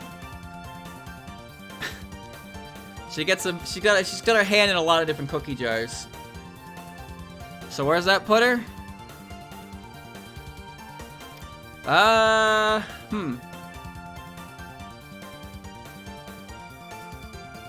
probably put her under neat, I guess, honestly. Because, you know, it's neat, but there's not a lot about her personally, but also not a lot about the lore overall, just that she was involved in making the events go, right? I thought it was neat, but not really much. And then she's on here twice, by the way. So she has a twin. Why does she have a twin? I don't know. She's pretty neat, but at the same time, Zun, give her more characterization.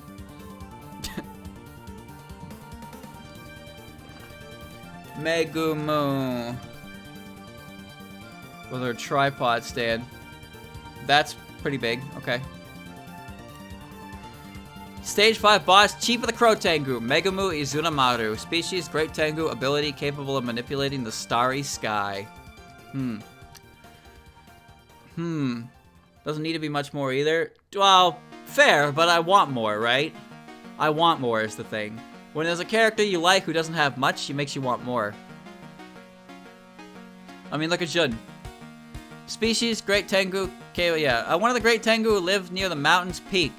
Tengu society is vertically orientated, with Great Tengu corresponding to a mid-ranking boss. As such, they can give orders to regular Tengu as well. The Great Tengu's orders are absolute. They can give orders to other mountain-dwelling yokai as well. Ow. But in that case, some tend to disobey the orders. Sorry. Ow. While they have the right to issue orders, they rarely, if ever, give orders for the sake of personal gain. Great Tengu bear the responsibility of growing and maintaining Tengu society. She took notice of the dragon gems sleeping within the mountain. Dragon gems have a very slight soul-capturing effect, without being refined in a Magatama. If she used them to make an entertainment product that people would want to trade, she could probably make a fair profit. However, if she simply made and sold them, there'd be a limit of both how long and how much she could profit. Therefore, she decided to put the products into wide circulation and construct a currency system specifically for exchanging them. Whenever a card merchant made an exchange, the currency system would spread further, and she'd be able to profit off of that. She knew this would earn her a far greater turnout than making and selling things directly. This, however, meant that she needed a reason as to why the cards could be exchanged via the unique currency system. It was then she took notice of a marketplace god who no longer had any place to go, and who seemed like she was about to vanish any moment. They designed the ability cards such that the cards would only be supplied with magic, thus actively activating their ability. When a successful transaction was made with the marketplace god's power, if used any other way, they'd simply be scraps of paper. I see. Just as the Great Tengu planned, the ability cards began circulating freely, and she made a fine profit indeed. But this was the problem arose. As a result of the card's active circulation, the marketplace god regained her original power, growing strong enough to threaten Tengu society. So, Shimada was on the cusp of, disappearing until this happened. That's neat lore. So that is once again... Now here's the thing. I appreciate that how many of these characters have added to the overall lore of Touhou, but I wish there was more information on the characters themselves, like up here. Like, there was so much more information on the characters specifically, but in the later games, as you can see, a lot of the Omake text is explaining the plot of the game more than anything, which it's still great because it's filling in a lot of cracks. But I liked the characters up here who I was learning about the characters specifically, because I like learning about the characters.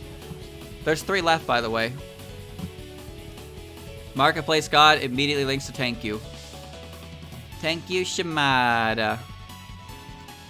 Stage 6 boss, God of the Unowned, Shimada, thank you. Species, God. Ability, capable of letting one relinquish ownership. I don't need your ability to do that.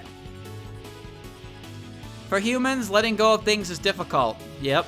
Even if you give it to someone, the information that it was a gift from you will remain. Even if you throw it in the trash or illegally dump it on a mountain, the information that someone left it there will remain. Relinquishing ownership is no easy feat. However, there exists a place where that act can be perfectly carried out. The one place where people can exchange objects. The market. By selling something at a market, you can completely give up possession of it. She's a god who governs that act. These days, the buying and selling of things that come to occur without a market's involvement are much more often, and as a result, there is an utter glut of ownership rights. She lamented this fact. When Izunamaru came to her and asked her to open a marketplace, she knew there was no way she'd let this chance slip by. She replied that she'd cooperate with her if, and only if, the transactions took place under strict conditions like those of the original marketplaces. She understood full well that Izunamaru was taking advantage of her for a business endeavor, and she was fine with this, because she thought that once the endeavor succeeded, she'd have already gained enough power as a god and would have nothing to fear from a mere great Tengu. The first market was held on the mountain's peak as a rainbow encircled the moon. The only participants were Shimada, Izunomaru, Tsukasa, the Kura Kitsune, and Momoyo, the Umukare. In the first market, they bought and sold cards with their own abilities sealed inside. Beneath the lunar rainbow, the four of them exchanged cards back and forth, just as they planned. The replica abilities sealed in the cards completely detached from their original owners and became part of the new owner's abilities. Both Izunomaru and Momoyo were greatly excited by the result. Many more markets were held after that, and the cards spread far and wide out of the mountain. In order to use the cards' abilities, they had to be purchased according to the rules. Stealing, discarding, picking up, or receiving them wouldn't work. Those were the rules put in place so that Shimada, the market god, could obtain power. Izunomaru thought of the markets as pure business, but for Shimada, they were a ritual or worship for her to regain her divine strength. When friction began to openly develop between the two of them, a force of destruction that would end it all arrived. She called the force of destruction a robber, the so-called destroyer of the market who tried to solve things through violence. Strangely enough, that human robber arrived on a night where the rainbow encircled the moon, just like when the first market had. So there you go.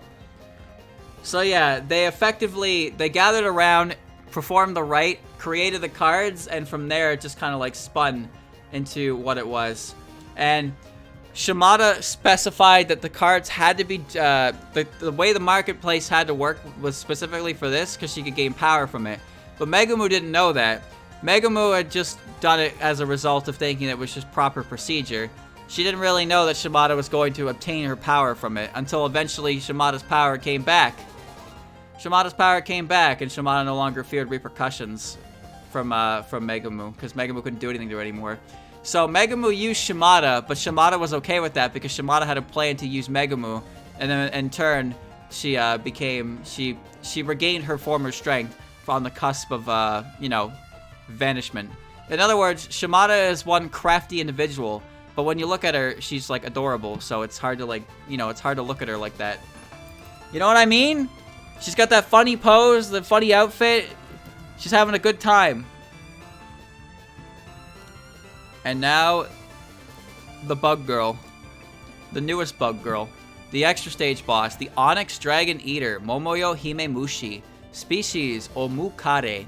Ability, capable of eating dragons. The Giant Centipede. A yokai that's despised for various reasons, such as its grotesque form and unpleasant toxins. Even massive dragons don't dare approach them. In the foothills, they're feared as the most powerful of the dragon-slaying yokai. They hold gigantic magic power tempered by the aura of negativity cast upon them, and her magic is particularly strong. Hardly anyone tries to approach her in the first place, which likewise adds fuel to her legends of her supreme might. To be completely honest, nobody knows whether she can actually eat a dragon or not. But it's true that she was fishing around in the Rainbow Dragon Cave for dragon gems, which are said to be held by dragons. As she began excavating dragon gems from the cave, she was approached with a business proposal by her friend Izunomaru, a great Tengu who didn't mind meeting her in person. Momoyo accepted the job as excavator, carving out the mountain to mine the Rainbow Dragon Cave. Her payment was in dragon gems. The dragon gems were a good enough substitute for eating her great Tengu friend, Megumu, whose name is written as Dragon. Oh. Huh. Wow, that must have been awkward. The dragon gems were a good enough substitute for eating her great Tengu friend, Megumu. So Megumu is written with the character for dragon, and since Momoyo is a dragon eater, that's a weird friendship. Oh, that's a weird friendship. But it's okay, because now she eats rocks. She eats dragon gems, aka suck on rocks, and your appetite will be whetted. She's the Ryu in Koryudo. Oh. Koryudo. She's the dragon in it. So what are the other ones from? What's Ko and Do? Ryu is dragon, I get that. Does Ko and Do refer to Momoyo and Shimada or Tsukasa? I didn't realize that I don't know the language, but there's a lot of cool intricacies to naming when it comes to kanji. I know what it is in, like, translated to English, Rainbow Dragon Cave. But the fact that Megumu's name is spelled with the same kanji in it is, I'm wondering if the other characters are similar, where they have a similar character in their name of the ones that are involved in it. Most of the Japanese Touhou titles have kanji references like this. Oh. Yeah, I only know what the direct translations are because of the wiki, but I don't know. Like, there's kanji's neat like that, but if you can't read it, well, motherfucker. Yomu. Well, that's Yomu's naming it, right? As she was diligently digging up dragon gems every day, she was told that a looter had finally arrived in the mine. She was thrilled, of course. I'm sick of eating dragon gems by now. A mine looter will make for the best dessert around. The character on Mei Ling's hat is for dragon, right? Like rainbow dragon or something? Sounds similar in Chinese to Hong Mei Ling's Hong. Oh, I see. So the character on her hat can be read as Hong or it can be read as rainbow. Neat. Well, I mean, her name can also be read as Kurenai Misusu, right? So she's got a history with different readings. Anyway, that's once again going in the Cool Universe tab, because Momoyo herself is like nothing there. She's just a giant peed, I suppose. But she does her job and whatnot. Well, the character on her hat is Ryu. So you're saying the character in her name is Rainbow, but also read as Hong. I see. Okay. There's one character left, by the way. The page Yuma does not exist. Oh, I spelled it wrong. I put Yuma. There's Yuma. Yuma. Okay. Alright. Undefeated matriarch of the Goyoku Alliance, Yuma Totetsu. Species, Touti. Ability capable of absorbing anything. A divine beast with the form of a lamb. Both greedy and a massive eater, she's able to swallow whole and devour absolutely anything. Whether its body is physical, spiritual, organic, or inorganic. On top of that, by swallowing something, she's able to comprehend it and turn it into her own power. The things she eats are also said to influence her personality. Isn't that just Kirby? That's literally Kirby, right? Like that's exactly what Kirby's ability is. It's to inhale Kirby's opponents and then steal their abilities. Huh. She's the chairwoman of the Goyoku Alliance, an organization in the animal realm. Oh, did I read the part? The thing she eats also to influence her personality? Anyway. Rather than banding together to do anything eye-catching, the Goyoku Alliance sits back to take a broad view of events and plots to steal everything without lifting a finger when the time is ripe. Their motto is, when a snipe and clam argue, the fisherman catches both. Huh. The other organizations are exhausted by her, saying that she loves dishonest and cowardly methods, but her underlings adore her as a way too reliable boss with a nearly invincible power. She herself isn't particularly attached to the idea of having underlings, and seems to prefer doing everything on her own. Perhaps inspired by their boss's attitude, many members of the Goyoku Alliance tend to act separately and of their own accord. Despite appearances, she's actually clever, calculating, and avoids pointless conflict by nature. Upon determining that an enemy isn't one to bow in the face of threats, the Alliance studies whether they can be recruited. If they determine that recruitment will also go over poorly, they attempt to forge a mutually beneficial relationship, if only in appearances. And even if that seems to be difficult, they choose to retreat quickly. From the perspective of the animal realm, a survival of the fittest world where what makes absolute right, they're particularly abnormal organization. For the Goyoku Alliance, choosing all-out war is truly the absolute last resort. This time around, she took advantage of the commotion involving the beast spirits to set her sights on the former hell of blood pools, where she planned to obtain every drop of desire from both the animal realm and the surface realm. However, her plan was leaked to the humans up above by the hidden god living on the surface, and she was obliterated by an assassin trained in anti-Touhou combat. After regenerating, she gave up on monetizing the petroleum deposit and forged a mutually beneficial relationship with the hidden god. Alright. So that was actually very important there. So, essentially, Yuma takes advantage of the events of Touhou 17 and seeks out the petroleum deposit, essentially, the blood lake. So, while everybody's doing all that, she slips off and starts doing this. However, because of Okina's meddling, Okina makes a bunch of people on topside aware of something going on down there and attracts their attention towards her.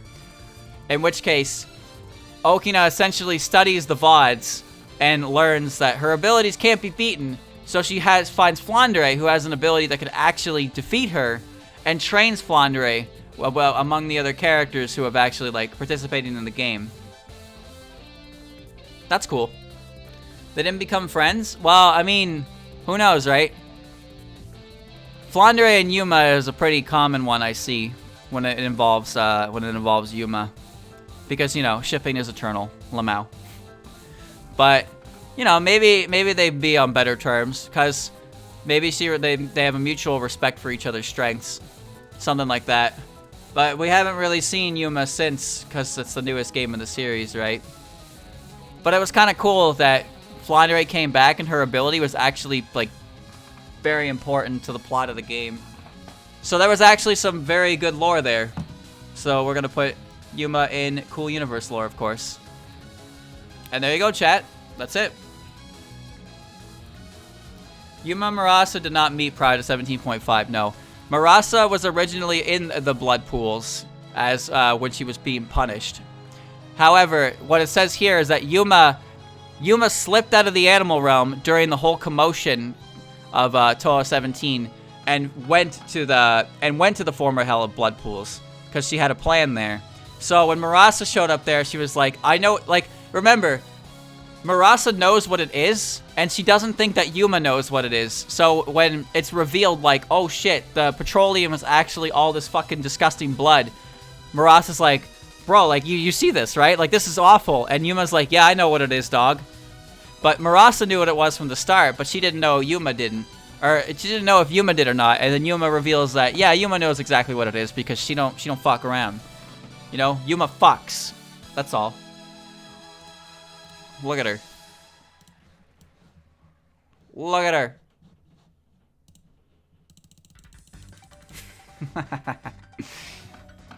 Giant spoon. I like this character a lot, if you didn't know. But there you go, chat. That's it. That's it. That is every character. We did it. It's done. Every character is done.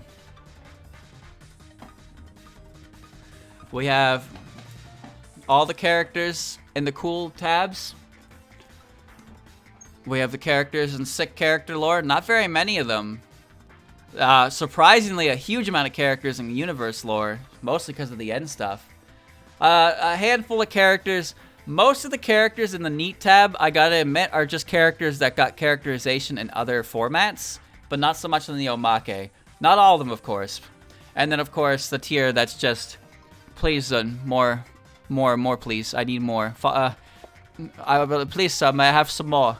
And then the tier of not real characters.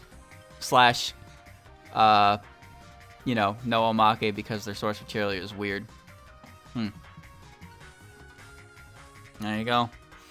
There's no Omake text for any of those characters. Well, chat, what was your favorite? Yeah, we can clap.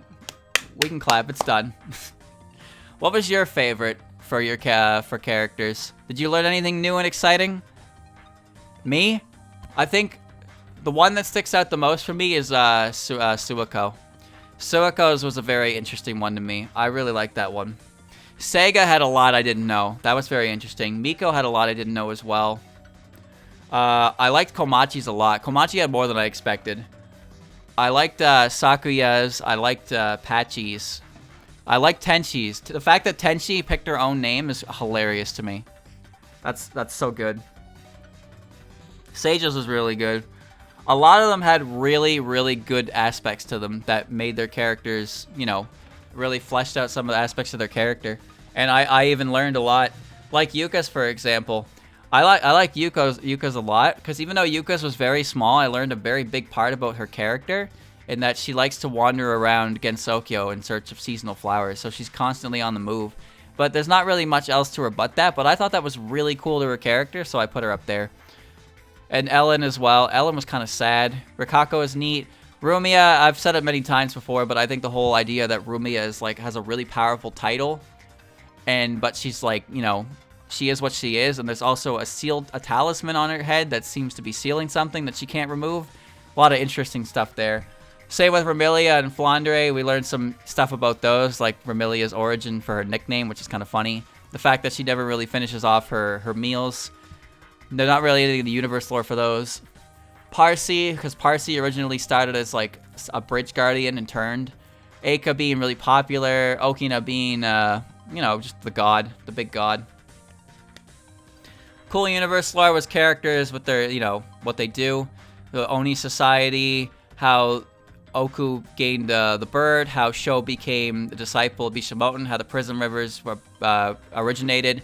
Kyoko's journey to become not forgotten. The story of Ishumboshi, Dorami's involvement with the plot of 15. Of course, Clown Piece's involvement with the plot of 15, and Yamamba, the fishery. A lot of this is like lore. You know, I don't want to recite everything one-to-one, but there are a lot of more like lore-centric aspects to these characters that focus less on the characters themselves and more so on the lore, the universe, which is fine.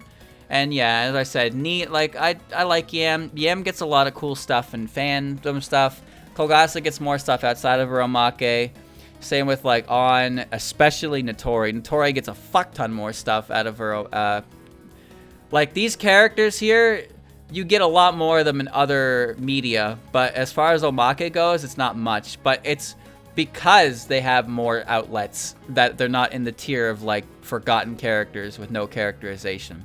That said, there's a little bit of personal bias here with these two because I feel like they could be put in neat, but even then, I want more. So, you know, I'm being a bit greedy on that front. But that's it, chat.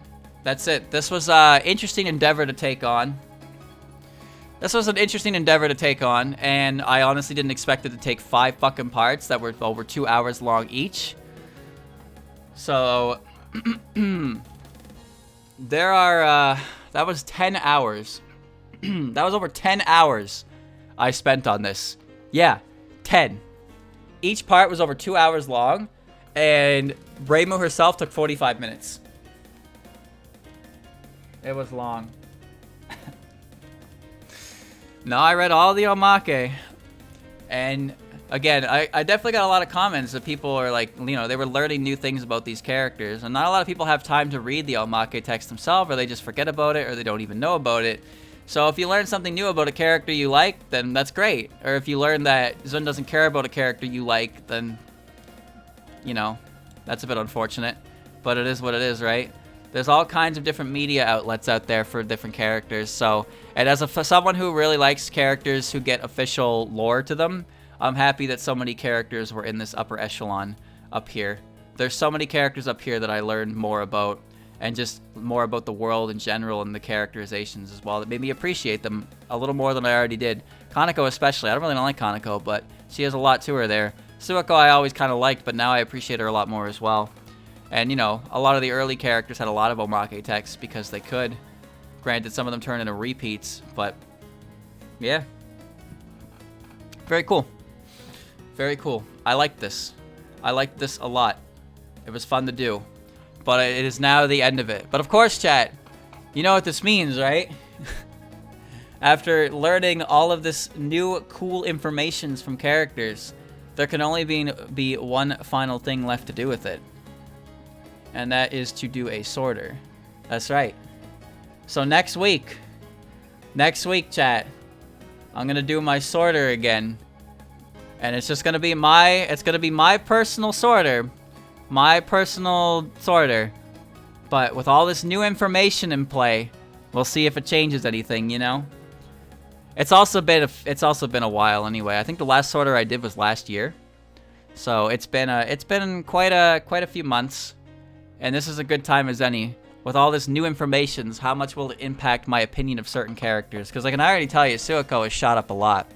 And I can tell you, Seija has shot to the fucking bottom. So, we'll see kind of, you know, it probably won't affect too much. Because a lot of the characters I like are already kind of up here anyway. Well, I say that. That's not really true, to be honest with you. My favorite character is down here. So, you know. But yeah, I will do a sorter next week to top off the whole Omake tier list kind of thing, right? But this was fun. It was a good, engaging way to learn more about characters. I'm glad people enjoyed it. Glad a lot of people enjoyed it. I didn't think it would be as, you know, as enjoyable as it was, but it certainly was. And next week, I will be doing my sorter again. Now, if you remember what my sorter looked like last time, I don't think the top 10 is going to change too much. I really don't. We'll see. But I'm more interested in seeing the like 11th to 30th place, you know, just a little bit. But stay tuned for next week when I, once again, farm you all for content.